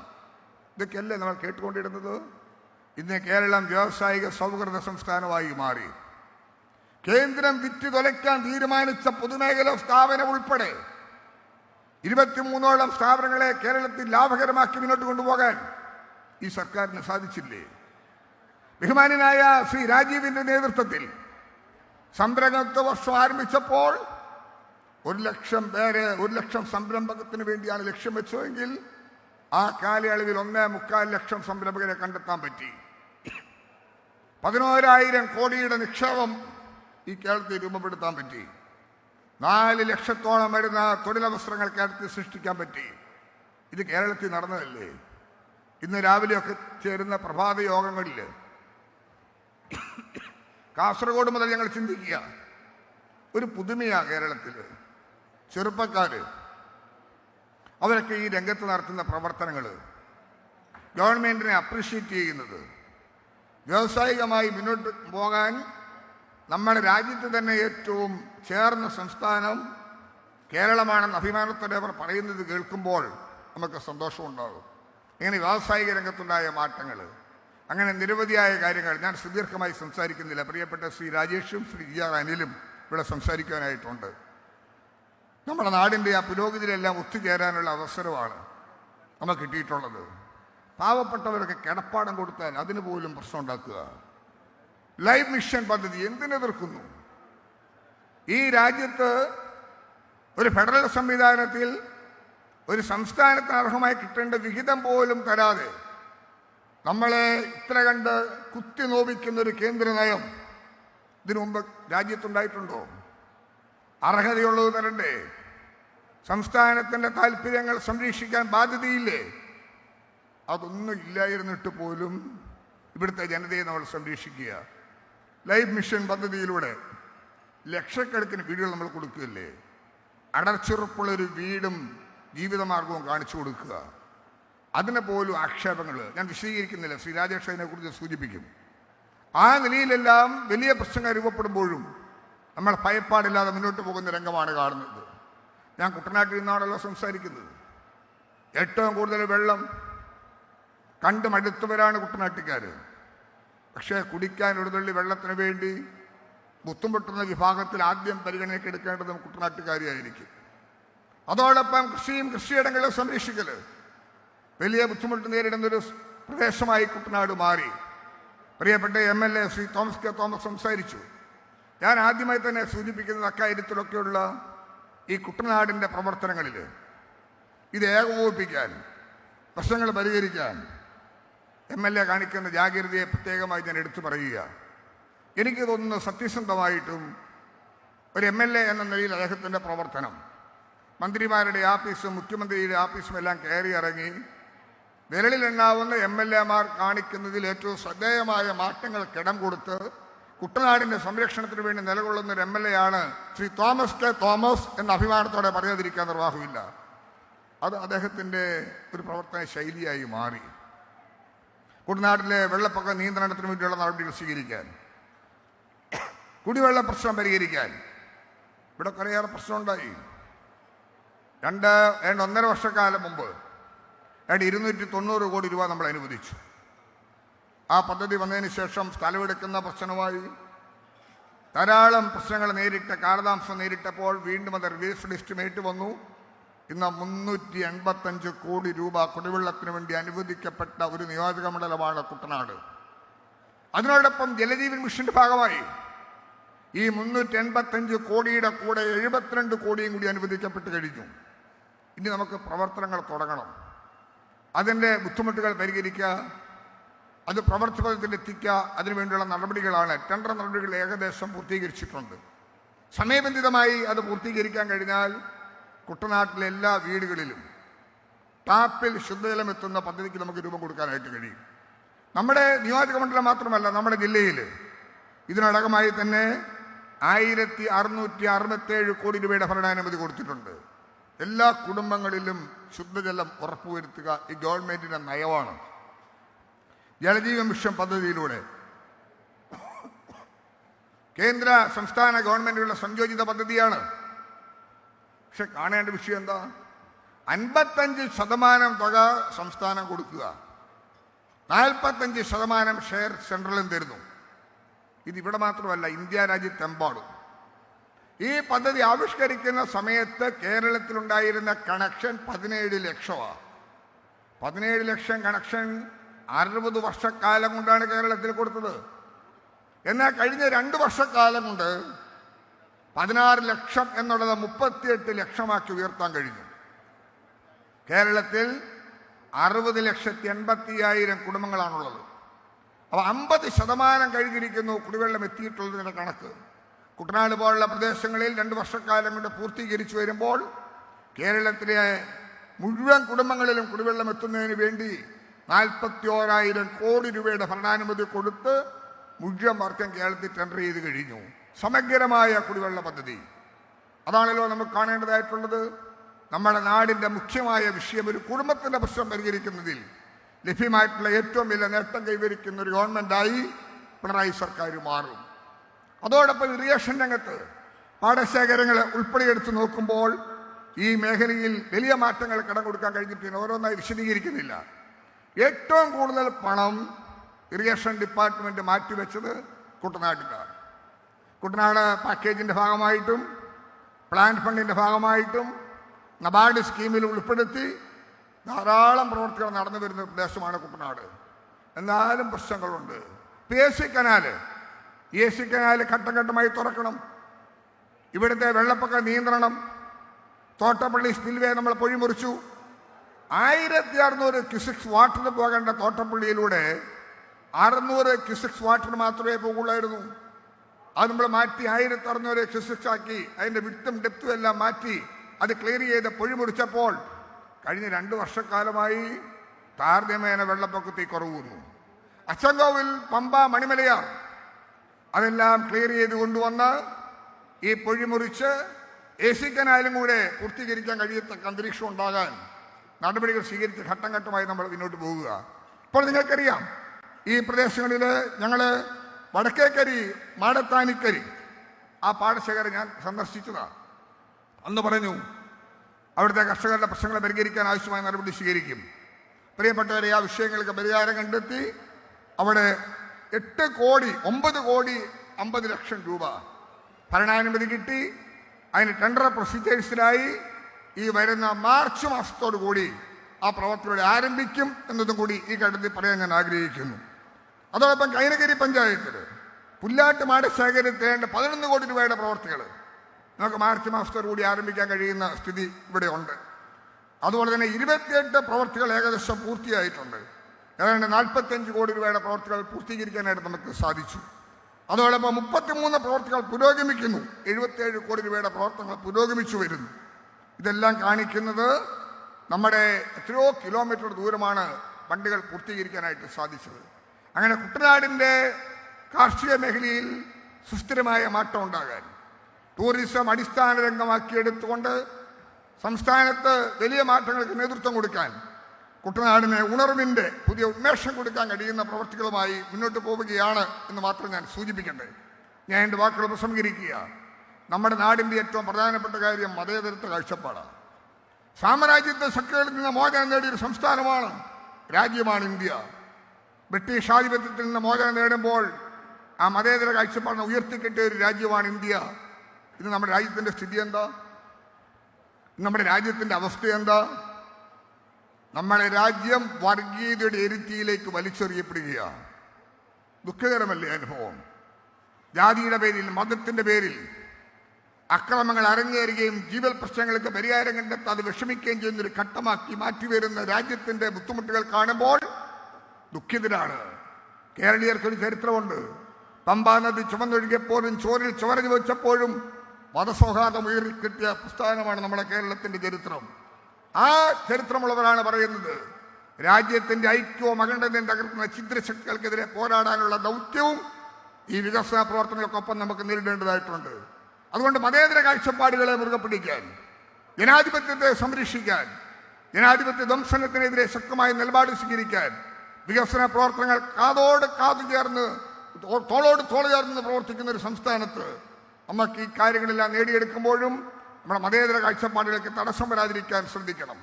ഇന്ന് വടക്കേന്ത്യൻ സംസ്ഥാനം പോലെയാണോ കൂടിച്ചേരാൻ, ഒരുമിച്ചിരിക്കാൻ, അവരവരുടെ രാഷ്ട്രീയം സംസാരിക്കാൻ, മതപരമായ കാര്യങ്ങൾ സംസാരിക്കാൻ സംരക്ഷണം ഉറപ്പുവരുത്താൻ കഴിഞ്ഞൊരു സംസ്ഥാനമായി കേരളം മാറിയെങ്കിൽ ആ മതനിരപേക്ഷതയോട് കൂറുപുലർത്തുന്ന ഒരു ഗവൺമെൻറ് ഈ രാജ്യത്തുള്ളത് കൊണ്ടാണെന്നൊരു ബോധ്യം നമ്മുടെ ജനങ്ങൾക്കുണ്ടാകേണ്ടതായിട്ടുണ്ട്. ആ മതേതര കാഴ്ചപ്പാടുകളെ മുറുകെ പിടിച്ച് മുന്നോട്ട് പോകാൻ സാധിക്കട്ടെ. കുട്ടനാട് രാജസ്ഥാൻ വികസന രംഗത്ത് സർവ്വതോന്മുഖമായ മാറ്റത്തിൽ എല്ലാ ഡിപ്പാർട്ട്മെൻറ്റുകളും ഒരുമിച്ച് പ്രവർത്തിക്കും. നേട്ടങ്ങൾക്ക് വേണ്ടിയുള്ള നിങ്ങളുടെ ഈ പ്രവർത്തനങ്ങൾ ഏകോപിപ്പിക്കുന്നതിൽ അങ്ങേയറ്റം സന്തോഷമുണ്ട് എന്നൊരിക്കൽ കൂടി ഓർമ്മപ്പെടുത്തിക്കൊണ്ട് ബഹുമാനായ MLA ശ്രീ തോമസ് കെ തോമസിന്റെ നേതൃത്വത്തിലുള്ള പ്രവർത്തനങ്ങൾ ഈ കുട്ടനാടിന് നൽകുന്ന നവചൈതന്യം നവകേരള സദസ്സിനെ ധന്യമാക്കിയിട്ടുണ്ട് എന്നുകൂടി ഓർമ്മപ്പെടുത്തിക്കൊണ്ട് എൻ്റെ വാക്കുകൾ ഉപസംഹരിക്കട്ടെ. നന്ദി, നമസ്കാരം.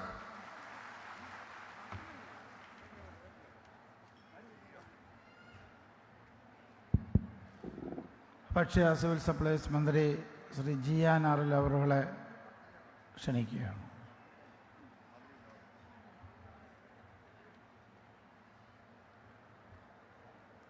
പ്രിയങ്കരനായ യോഗാധ്യക്ഷൻ നമ്മുടെ MLA Shri Thomas K Thomas, വേദിയിലുള്ള എൻ്റെ സഹപ്രവർത്തകരായിട്ടുള്ള ജലസേചന വകുപ്പ് മന്ത്രി ശ്രീ റോഷി അഗസ്റ്റിൻ, തദ്ദേശ സ്വയംഭരണ എക്സൈസ് വകുപ്പ് മന്ത്രി ശ്രീ MB രാജേഷ്, ഇവിടെ എത്തിച്ചേർന്ന കൃഷി വകുപ്പ് മന്ത്രി ശ്രീ P പ്രസാദ്, നമ്മുടെ സാംസ്കാരിക വകുപ്പ് മന്ത്രി സജി ചെറിയാൻ, വേദിയിലും സദസ്സിലുമുള്ള ജനപ്രതിനിധികളായ സുഹൃത്തുക്കളെ, വേദിയിലും സദസ്സിലുമുള്ള സഹോദരി സഹോദരന്മാരെ, സ്നേഹിതരെ, എനിക്ക് മുമ്പായി ജലസേചന വകുപ്പ് മന്ത്രി ശ്രീ റോഷി അഗസ്റ്റിൻ കേരളത്തിലെ ഇടതുപക്ഷ ജനാധിപത്യ മുന്നണി ഗവൺമെൻറ്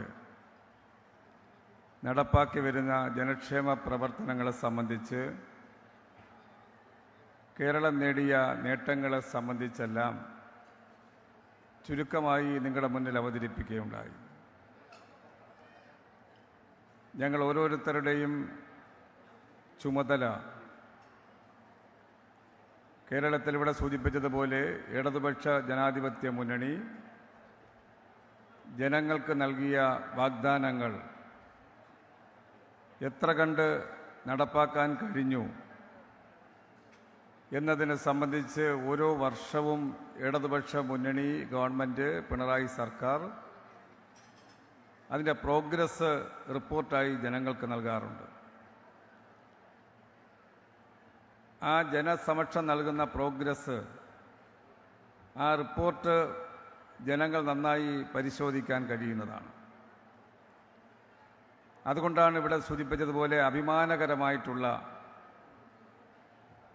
അനുഭവമാണ് ജനങ്ങൾ നൽകിയ ഉത്തരവാദിത്വം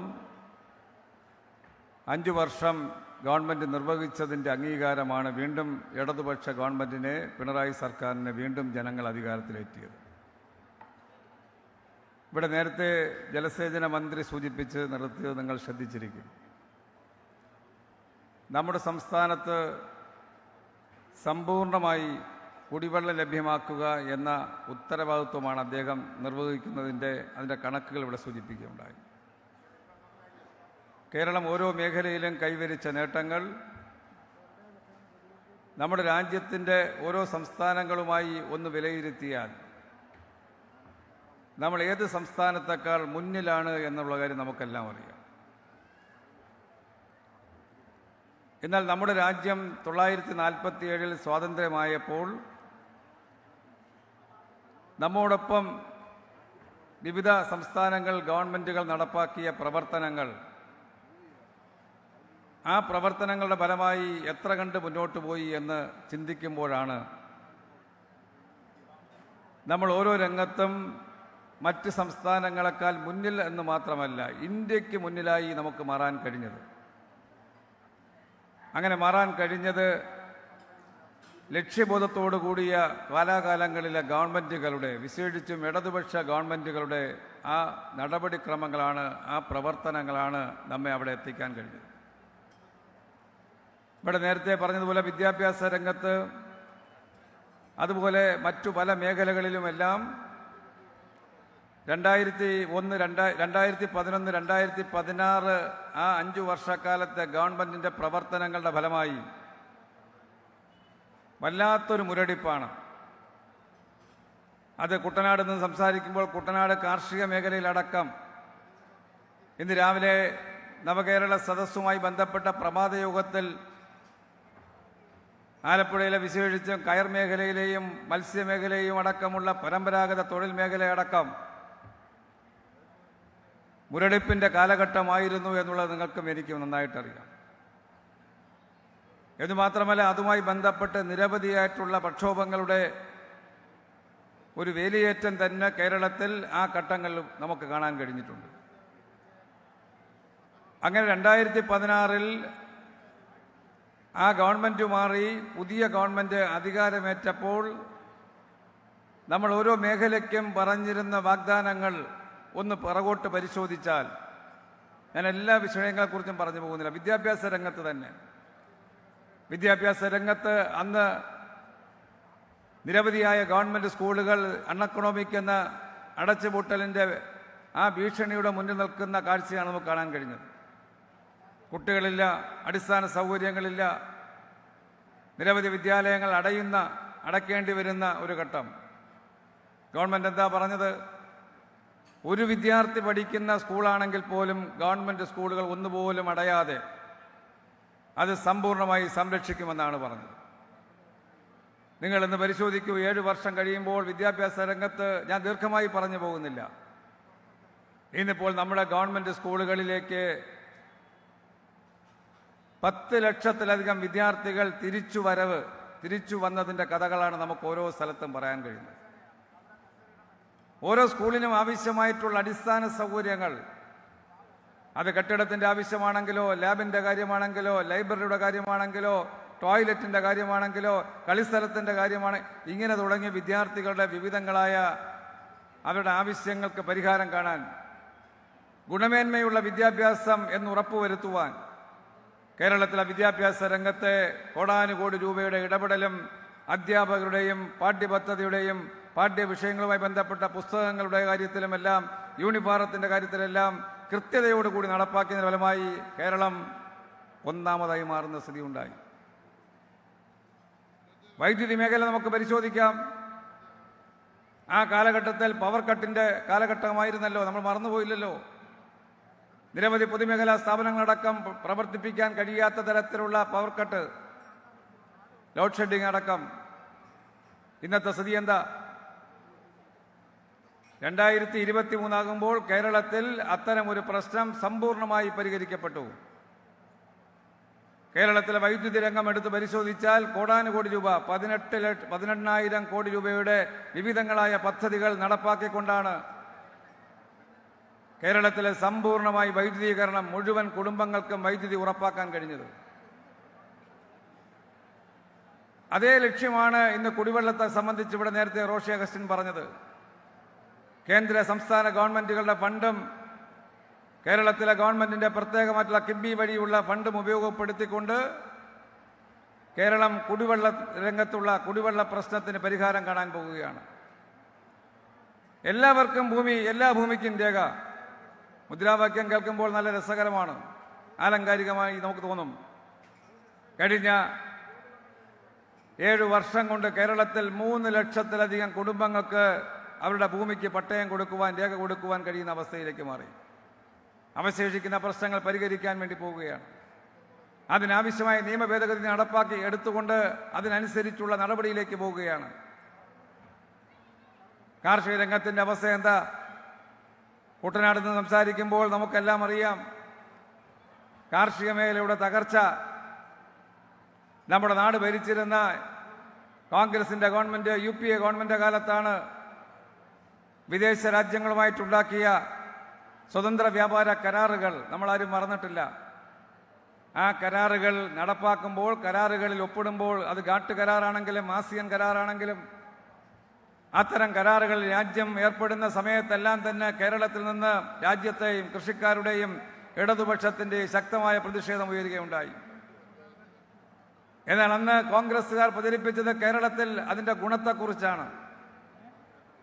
കേരളത്തിലെ വിവിധങ്ങളായിട്ടുള്ള നാണ്യവിളകൾ, മലയോര മേഖലയിലെ ആയിരക്കണക്കായ കുടുംബങ്ങൾ, കൃഷിക്കാരെ ആശ്രയിക്കുന്ന, അവർ ഉൽപ്പാദിപ്പിക്കുന്ന ഉൽപ്പന്നങ്ങളുടെ വില തകർച്ചയിലേക്ക് എത്തിക്കുന്ന ഒരു നടപടിയായിരുന്നു എന്നുള്ളത് ഇന്നിപ്പോൾ യാഥാർത്ഥ്യമായില്ലേ? ആ കരാറുകളുടെ ഫലമായി രാജ്യത്ത് എത്ര ആയിരം കർഷകരാണ്, 3 ലക്ഷത്തിലധികം കൃഷിക്കാരാണ് രാജ്യത്തിൻ്റെ വിവിധ ഭാഗങ്ങളിൽ ആത്മഹത്യ ചെയ്യുന്ന, ജീവനൊടുക്കുന്ന അവസ്ഥയെന്ന് പാർലമെന്റിലെ കണക്കുകൾ തന്നെ കാണിക്കുകയാണ്. നമ്മുടെ നാട്ടിൽ വയനാട്ടിലടക്കം. എന്നാൽ അത്തരം സാഹചര്യങ്ങളിൽ നിന്ന് കേരളത്തിലെ കൃഷിക്കാരെ സംരക്ഷിക്കാൻ കുട്ടനാട് കാർഷിക രംഗത്ത് നടപ്പാക്കിയ പദ്ധതികൾ ഞാൻ എണ്ണി പറയുന്നില്ല, നിങ്ങൾക്കെല്ലാം അറിയുന്നതാണ്. ഇതുപോലെ നമ്മുടെ നാടിൻ്റെ വിവിധ പ്രദേശങ്ങളിൽ കൃഷിക്കാരനൊരു ബന്ധുവായി, കൃഷിക്കാരനെ കൂടെ ചേർത്ത് നിർത്തുന്ന നിലപാട് സ്വീകരിച്ചുകൊണ്ട് നമ്മുടെ സംസ്ഥാനത്ത് കർഷകക്ഷേമ നടപടികൾ, ഉൽപാദന രംഗത്ത് ഇവിടെ സൂചിപ്പിച്ചില്ലേ, നമുക്ക് ആവശ്യമായിട്ടുള്ള ഭക്ഷ്യധാന്യം ഉൽപ്പാദിപ്പിക്കാൻ നമുക്ക് പല കാരണം കൊണ്ടും കഴിയുന്നില്ല. ഒരു ചെറിയ ശതമാനമാണ്, ഒരു 15-20 ശതമാനം, 15-നും 20-നും ഇടയ്ക്ക് ശതമാനം ഉൽപ്പന്നങ്ങൾ മാത്രമാണ് നമ്മൾ ഉൽപ്പാദിപ്പിക്കുന്നത്. ഒരു കൺസ്യൂമർ സ്റ്റേറ്റായ കേരളം, എങ്കിലും അതിനനുസരിച്ച് കേരളത്തിൽ ഉൽപ്പാദന രംഗത്ത് പരമാവധി വർദ്ധിപ്പിക്കാൻ ഇവിടെ കുട്ടനാട് തന്നെ കഴിഞ്ഞ നാളുകളിൽ നമ്മുടെ ഇടപെടലിൻ്റെ ഫലമായി ഏകദേശം പുതുതായി തന്നെ 800 ഹെക്ടർ ഭൂമിയിലേക്ക് കൃഷി വ്യാപിപ്പിക്കാൻ കഴിഞ്ഞു. 429 പാടശേഖരങ്ങളിലായി 22,050 ഹെക്ടർ പ്രദേശത്ത് ഇവിടെ നെൽകൃഷി ചെയ്തു വരുന്ന സ്ഥിതിയിലേക്ക് മാറി.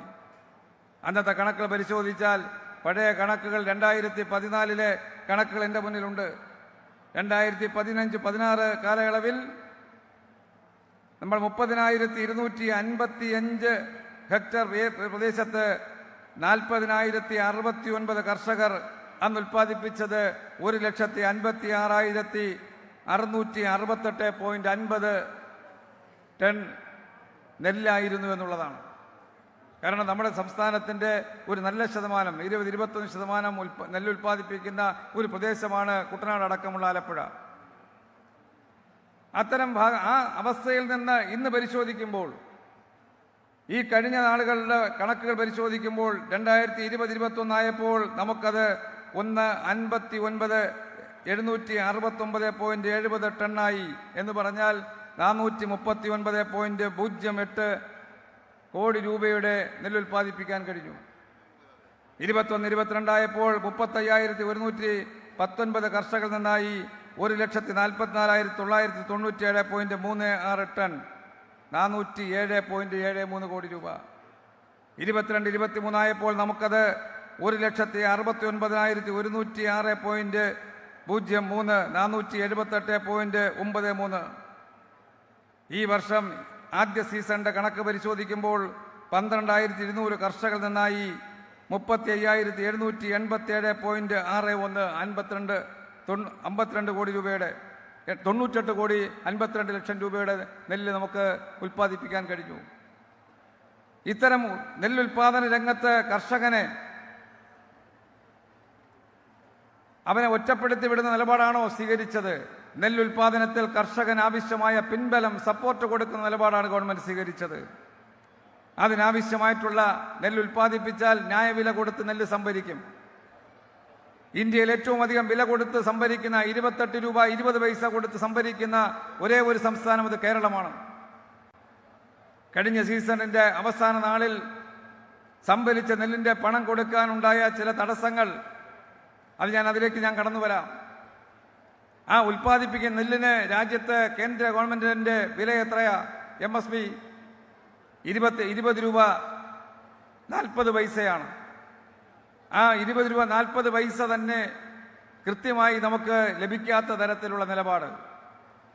ഇപ്പോഴും കഴിഞ്ഞ സീസണിലെ നെല്ല് അടക്കം 954 കോടി രൂപ കുടിശ്ശികയാണ് കേന്ദ്ര ഗവൺമെന്റ് നൽകാനുള്ളത്. സംഭരിച്ച നെല്ലിന്റെ പണം കൃത്യമായി കർഷകന് കൊടുക്കാൻ കഴിയാത്ത ഒരു സാഹചര്യം. നമ്മുടെ സംസ്ഥാനത്ത് വിവിധങ്ങളായിട്ടുള്ള പദ്ധതികളുമായി ബന്ധപ്പെട്ട് നമ്മൾ നടപ്പാക്കിയതും അതുപോലെ തന്നെ നമുക്ക് അർഹതയുള്ളതുമായിട്ടുള്ള ഏകദേശം 57,000 കോടിയിലധികം രൂപ ഈ കേരളത്തിന് കേന്ദ്ര ഗവൺമെന്റ് നൽകാനുണ്ട്. അതുകൊണ്ട് അത്തരം സാഹചര്യം വരുമ്പോൾ നമുക്ക് കുറച്ച് പ്രയാസങ്ങൾ ഉണ്ടാകും. നമ്മുടെ ക്ഷേമ പ്രവർത്തനങ്ങൾ, നമ്മുടെ വികസന പ്രവർത്തനങ്ങൾ, ആ പ്രവർത്തനങ്ങൾ ശക്തമായി നടപ്പാക്കാൻ കഴിയാത്ത തരത്തിലുള്ള ചില പ്രയാസങ്ങൾ നമുക്കുണ്ടാകുന്നത് സ്വാഭാവികമാണ്.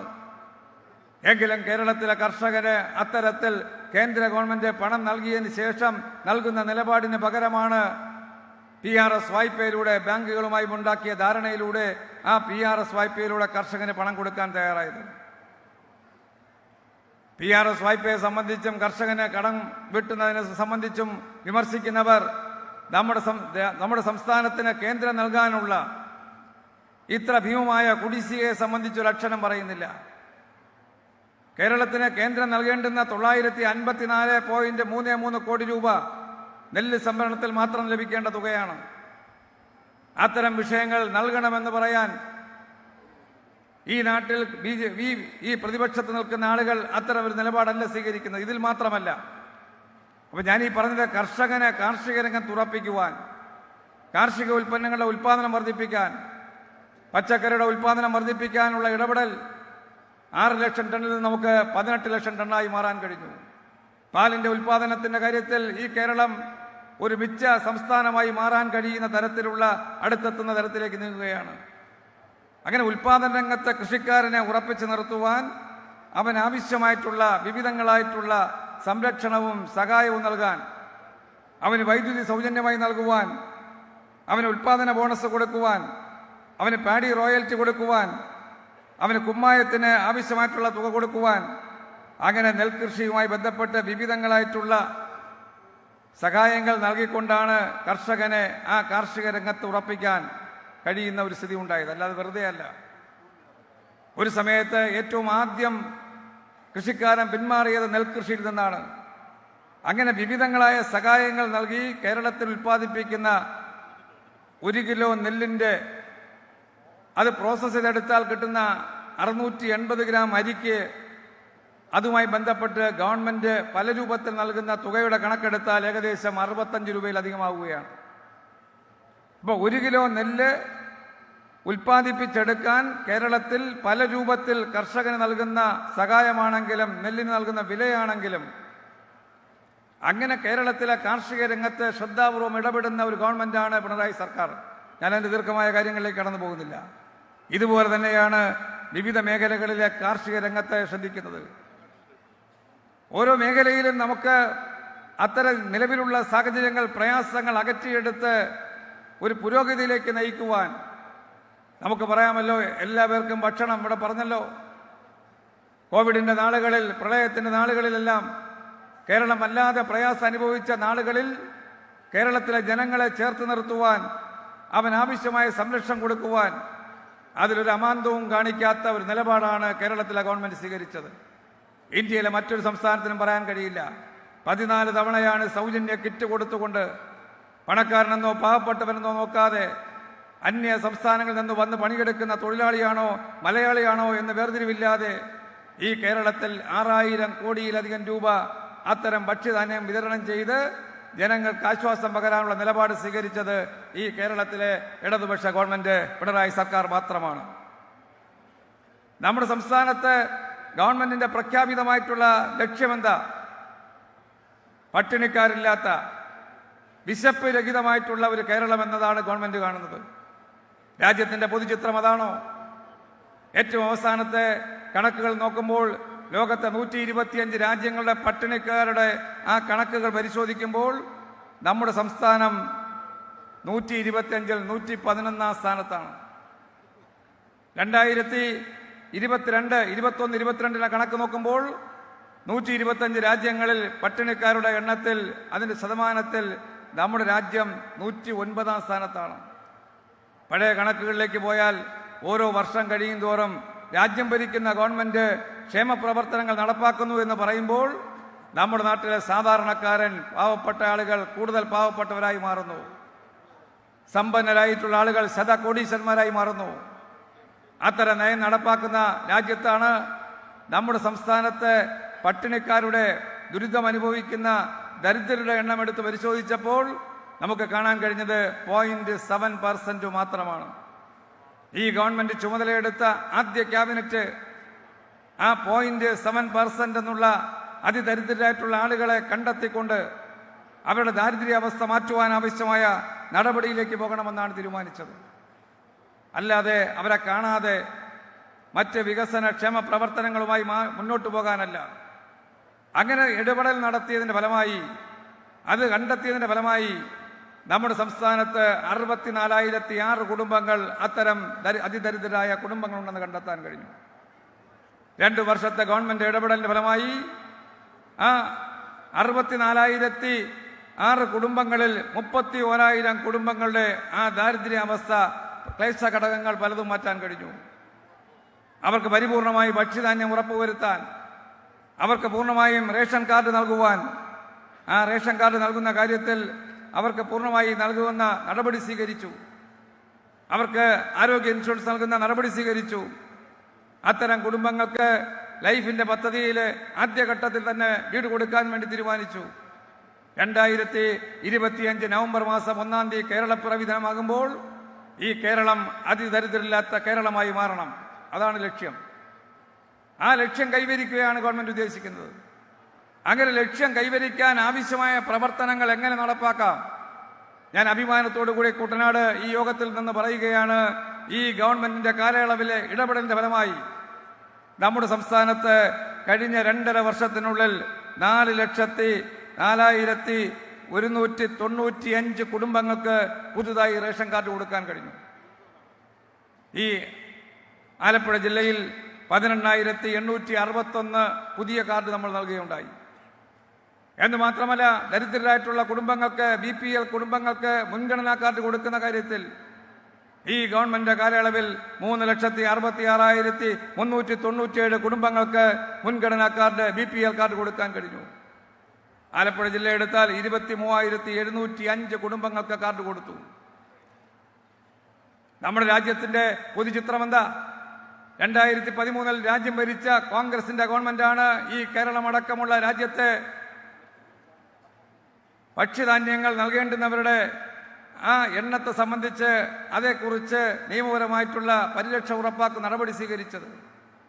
ആ നടപടി ഉണ്ടായപ്പോൾ കേരളത്തിൽ അതുവരെ ലഭിച്ചിരുന്ന മുഴുവൻ കുടുംബങ്ങൾക്ക് ഭക്ഷ്യധാന്യം നൽകിയിരുന്ന ഈ കേരളത്തിൽ 43% കുടുംബങ്ങൾക്ക് മാത്രമായി ഭക്ഷ്യധാന്യം പരിമിതപ്പെടുത്തി. കേന്ദ്ര ഗവൺമെന്റ് സഹായം NFSA ആക്ട് വന്നതോടുകൂടി കേരളത്തിലെ 100 പേരിൽ 43 പേർക്ക് മാത്രമായി ഭക്ഷ്യധാന്യം പരിമിതപ്പെടുത്തി. 1,54,00,000 ആളുകൾക്ക് മാത്രമായി, അവർക്ക് മാത്രമേ ഭക്ഷ്യധാന്യം കൊടുക്കേണ്ടതുള്ളൂ. 57% ആളുകൾ ഭക്ഷ്യധാന്യത്തിന് പുറത്ത് നൽകേണ്ടതില്ല എന്ന പട്ടികയിൽ മുൻഗണനേതര കുടുംബങ്ങളുടെ പട്ടികയിലേക്ക് പെടുത്തുകയുണ്ടായി. അതാണ് കേന്ദ്രം പറയുന്നത്, നിങ്ങൾ ധൂർത്ത് നടത്തുന്നത് കൊണ്ടാണ്, അനാവശ്യ ചെലവ് നടത്തുന്നത് കൊണ്ടാണ്, കേരളത്തിൽ 100% ആളുകൾക്കും ഭക്ഷ്യധാന്യം കൊടുക്കാനുള്ള നിലപാടെടുക്കുന്നത് കൊണ്ടാണ് നിങ്ങൾക്ക് സാമ്പത്തിക ബാധ്യത ഉണ്ടാകുന്നത്. അവർ മറ്റു കാര്യത്തിലും പറഞ്ഞതല്ലേ, നമ്മുടെ സംസ്ഥാനത്ത് 64 ലക്ഷം ആളുകൾക്ക് പല രൂപത്തിലുള്ള സാമൂഹ്യ പെൻഷൻ കൊടുക്കുന്നുണ്ട്. കേന്ദ്ര നിലപാടെന്താ? രാജ്യത്തെ ഏതെങ്കിലും സംസ്ഥാനത്ത് അതുപോലൊരു നിലപാടുണ്ടോ? കേന്ദ്ര നിലപാട് അഗതികളായിട്ടുള്ള ആളുകൾ, അംഗപരിമിതിയുള്ള ആളുകൾ, അതുപോലെ തന്നെ 80 വയസ്സ് കഴിഞ്ഞ ആളുകൾ, അങ്ങനെയുള്ള അത്തരം ആളുകളിലേക്ക് മാത്രമായി പരിമിതപ്പെടുത്തണമെന്നാണ്. നമ്മൾ നൽകുന്ന വിവിധങ്ങളായിട്ടുള്ള ക്ഷേമ പ്രവർത്തനങ്ങൾ പരിമിതപ്പെടുത്തിക്കൊണ്ട് നമ്മുടെ സംസ്ഥാനത്ത് അത്തരം ചിലവുകൾ കുറയ്ക്കണമെന്നാണ് കേന്ദ്രം പറയുന്നത്. എന്നാൽ കേരളത്തിന്റെ സമീപനം എന്താ?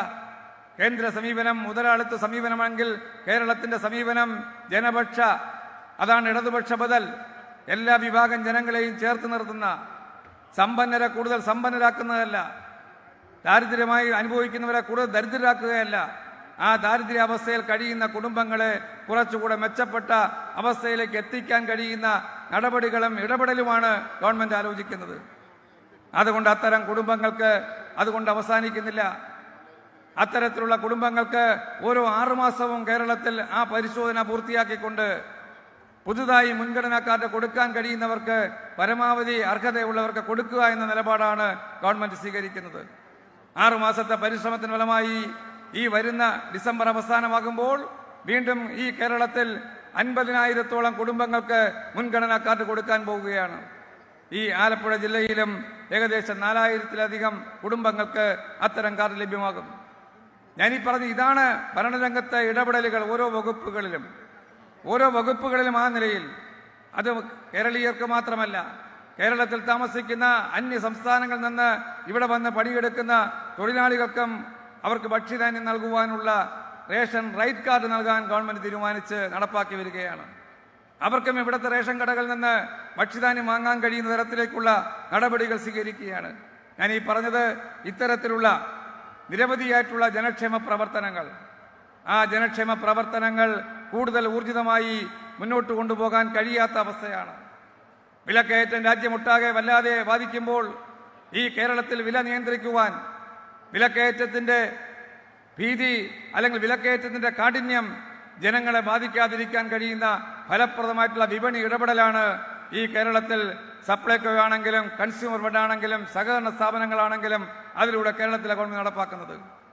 2016 മുതൽ ആ പ്രവർത്തനം വളരെ മാതൃകയായി, ഇന്ത്യക്കും ലോകത്തിനും മാതൃകയായി നമുക്ക് നടപ്പാക്കാൻ കഴിഞ്ഞു. എന്നാൽ നമ്മുടെ സംസ്ഥാനത്തിന്റെ സാമ്പത്തിക പരിമിതികൾ, സാമ്പത്തിക പ്രയാസങ്ങൾ, അതെല്ലാം വിജയകരമായി നടപ്പാക്കാൻ കഴിയാത്ത തരത്തിലുള്ള ഒരുപാട് പ്രയാസങ്ങളാണ്. കേന്ദ്ര ഗവൺമെന്റ് കേരളത്തോട് വല്ലാത്ത അവഗണനയാണ്. കേരളത്തിലെ ഗവൺമെന്റിനെ പല രൂപത്തിൽ തകർക്കുവാനുള്ള നടപടികൾ സ്വീകരിച്ചു. നേരത്തെ ഇവിടെ സൂചിപ്പിക്കുകയുണ്ടായി. അത്തരം നടപടികളെല്ലാം അതിജീവിച്ച കേരളം, ആ കേരളത്തെ സാമ്പത്തിക ഉപരോധം ഏർപ്പെടുത്തിക്കൊണ്ട് ഈ കേരളത്തിലെ ഗവൺമെന്റിനെ വല്ലാതെ തകർക്കുക എന്ന ലക്ഷ്യമാണ് കേന്ദ്രം സ്വീകരിക്കുന്നത്. ഇത്തരം നിലപാടുകളെ ചോദ്യം ചെയ്യാൻ പ്രതിപക്ഷം, കോൺഗ്രസ്, UDF തയ്യാറാകുന്നില്ല എന്നുള്ളതല്ലേ യാഥാർത്ഥ്യം? ഞാനിവിടെ പറഞ്ഞതുപോലെ നമ്മുടെ നാട്ടിലെ മുൻഗണനേതര വിഭാഗത്തിന് റേഷൻ നിഷേധിക്കുമ്പോൾ, ഗോതമ്പ് നൽകാതിരിക്കുമ്പോൾ, മണ്ണെണ്ണ നൽകാതിരിക്കുമ്പോൾ, നമുക്ക് ലഭിച്ചിരുന്ന 2 ലക്ഷം ടൺ അരി കുറച്ചപ്പോൾ നമുക്ക് 16,4 ലക്ഷം മെട്രിക് ടൺ അരിയാണ് കേന്ദ്രത്തിന്റെ അംഗീകാരമുണ്ടായിരുന്നത്. ആ 16,000 ഇപ്പോൾ 14 ലക്ഷമാക്കി കുറച്ചത്. അങ്ങനെ നമുക്ക് നമ്മളോട് അവഗണന കാണിക്കുമ്പോൾ, നമുക്ക് കുറവ് വരുത്തുമ്പോൾ പാർലമെന്റിലേക്ക് പോയ MP-മാർ, UDFന്റെ MP-മാർ അത്തരം അവസ്ഥയെ ചോദ്യം ചെയ്യുവാൻ, അത് പാടില്ല എന്ന് പറയുവാൻ ഏതെങ്കിലും ഘട്ടത്തിൽ തയ്യാറായിട്ടുണ്ടോ? നിങ്ങൾ കണ്ടില്ലേ കഴിഞ്ഞ ദിവസം ശബരിമലയുമായി ബന്ധപ്പെട്ടുണ്ടായ തിരക്ക്? ആ തിരക്ക് സ്വാഭാവികമാണ്, നമുക്കെല്ലാം അറിയാം. തെലങ്കാനയിലെ ഇലക്ഷൻ ആണെങ്കിലും തമിഴ്നാട്ടിലെ വെള്ളപ്പൊക്കമാണെങ്കിലും അത്തരം ഘട്ടത്തിൽ മറ്റ് സംസ്ഥാനങ്ങളിൽ നിന്ന് വരുന്ന ഭക്തജനങ്ങളുടെ തിരക്ക് ഈ അവസാന ദിവസങ്ങളായപ്പോൾ വർദ്ധിക്കുന്ന സ്ഥിതി ഉണ്ടായി. ആ തിരക്ക് നിയന്ത്രിക്കാൻ ആവശ്യമായ നടപടികൾ ഗവൺമെന്റ് ഫലപ്രദമായി സ്വീകരിച്ചു. ഞങ്ങളോടൊപ്പം നവകേരള യാത്രയിൽ ഉണ്ടായിരുന്ന ദേവസ്വം മന്ത്രി 2 ദിവസം ശബരിമലയിൽ കേന്ദ്രീകരിച്ച് അതിനാവശ്യമായ നിർദ്ദേശങ്ങൾ കൊടുത്ത് അതിന്റെ ക്രമീകരണ പ്രവർത്തനം ഇടപെട്ടു. അതാണ് മാതൃകയായ പ്രവർത്തനം. എന്നാൽ പ്രതിപക്ഷം എന്താ ചെയ്തത്? പാർലമെന്റിൽ നമ്മുടെ നാടിന് പുറത്തുള്ള മറ്റ് സംസ്ഥാനങ്ങളിൽ നിന്ന് വരുന്ന 10,000-കണക്കായ ഭക്തജനങ്ങളുടെ മനസ്സിൽ ഭീതി ഉണ്ടാക്കുന്ന തരത്തിലേക്ക് അവർ കേരളത്തിലേക്ക് വരാൻ പാടില്ല. അതാണ് പാർലമെന്റിൽ ഈ കേരള ഗവൺമെന്റിനെതിരായിട്ട് കിട്ടിയ അവസരം വെച്ചുകൊണ്ട് പ്രതിഷേധം ഉയർത്തുവാൻ തയ്യാറായത്. ഇത് തന്നെയാണ് കേരളത്തിൽ കഴിഞ്ഞ നിരവധി കാലമായി കണ്ടുകൊണ്ടിരിക്കുന്നത്. ഈ നവകേരള യാത്രയുടെ എല്ലാ ഘട്ടങ്ങളിലും ഇത് കേരളത്തിന്റെ പൊതുപ്രശ്നമാണ്. ഇത് ഏതെങ്കിലും ഒരു രാഷ്ട്രീയ പാർട്ടിയുടെയോ ഒരു മുന്നണിയുടെയോ വിഷയമല്ല. കേരളം ഇന്ന് അനുഭവിക്കുന്ന പ്രയാസങ്ങൾ തരണം ചെയ്യാൻ ഒരുമിച്ച് നിൽക്കണം. ഭരണമോ പ്രതിപക്ഷമോ വ്യത്യാസമില്ലാതെ ഒരുമിച്ച് നിന്ന് അത് നേടിയെടുക്കണമെന്നുള്ള ആവശ്യത്തിന്റെ ഭാഗമായിട്ടാണ് ഈ നവകേരള യാത്രയും നവകേരള സദസ്സും ഗവൺമെന്റ് തന്നെ മുൻകൈയെടുത്ത് സംഘടിപ്പിച്ചത്. ഗവൺമെന്റാണ് ഇവിടെ വരുന്നത്. ഗവൺമെന്റ് ജനങ്ങളെ കാണുകയാണ്. ഗവൺമെന്റിന്റെ പ്രതിനിധികളും ഉദ്യോഗസ്ഥരായിട്ടുള്ള ആളുകളും ജനങ്ങളിൽ നിന്ന് അവരുടെ ആവശ്യങ്ങൾ സ്വീകരിക്കുകയാണ്. അത്തരം പ്രശ്നങ്ങൾക്ക് പരിഹാരം കാണാൻ സമയബന്ധിതമായ പരിപാടി തയ്യാറാക്കുകയാണ്. അങ്ങനെ കേരളത്തിലെ ജനക്ഷേമ പ്രവർത്തനങ്ങളുമായി നാടിനെ ഇന്ന് അഭിമുഖീകരിക്കുന്ന പ്രശ്നങ്ങളെ അതിജീവിക്കാൻ മുന്നോട്ട് പോകുമ്പോൾ അതിനോട് സഹകരിക്കാതെ മാറി നിൽക്കുന്ന നിലപാട് സ്വീകരിച്ച UDF ഓരോ ഘട്ടങ്ങളിലും ഗവൺമെന്റിന് എതിരായിട്ടുള്ള ഇത്തരം സാഹചര്യങ്ങൾ ഉപയോഗപ്പെടുത്തുവാനാണ് ശ്രമിക്കുന്നത്. അത് ജനങ്ങൾ തിരിച്ചറിയണമെന്ന് മാത്രം സൂചിപ്പിച്ചുകൊണ്ട് നവകേരള സദസ്സിന് വരവേൽക്കുവാനെത്തിയ എല്ലാ സുഹൃത്തുക്കളെയും കുട്ടനാട് മണ്ഡലത്തിൽ ഇവിടെ നേരത്തെ പറഞ്ഞതുപോലെ നിങ്ങളുടെ MLA തോമസ് കെ തോമസ് എല്ലാ ഘട്ടങ്ങളിലെ നിയമസഭയിൽ ഏത് വിഷയത്തെക്കുറിച്ച് സംസാരിച്ചാലും ഏത് പ്രശ്നത്തെക്കുറിച്ച് ചർച്ചയിൽ ഇടപെട്ടാലും അവസാനം എത്തുമ്പോൾ കുട്ടനാടിന്റെ കാര്യം കൂടെ പറഞ്ഞുകൊണ്ടാണ് അവസാനിപ്പിക്കുന്നത്. അത്ര കണ്ട് ജനങ്ങളോടൊപ്പം നിൽക്കുന്ന, ജനങ്ങളോട് ചേർന്ന് നിൽക്കുന്ന, ജനങ്ങളുടെ പ്രശ്നങ്ങളിൽ ഇടപെടുന്ന നിങ്ങളുടെ പ്രിയങ്കരനായിട്ടുള്ള MLA ആ നിലയിൽ ഈ പ്രവർത്തനങ്ങൾ വിജയകരമാക്കുവാൻ മുന്നോട്ട് വന്നതിന് വളരെ സന്തോഷത്തോടു കൂടി അഭിനന്ദനം അറിയിച്ചുകൊണ്ട് എല്ലാവർക്കും ആശംസകൾ നേർന്നുകൊണ്ട് എൻ്റെ വാക്ക് നിർത്തുന്നു. നന്ദി, നമസ്കാരം. ഏറെ പ്രിയങ്കനായ തദ്ദേശ സ്വയംഭരണ വകുപ്പ് മന്ത്രി ശ്രീ MB രാജേഷ് അവറുകളെ ക്ഷണിക്കുകയാണ്.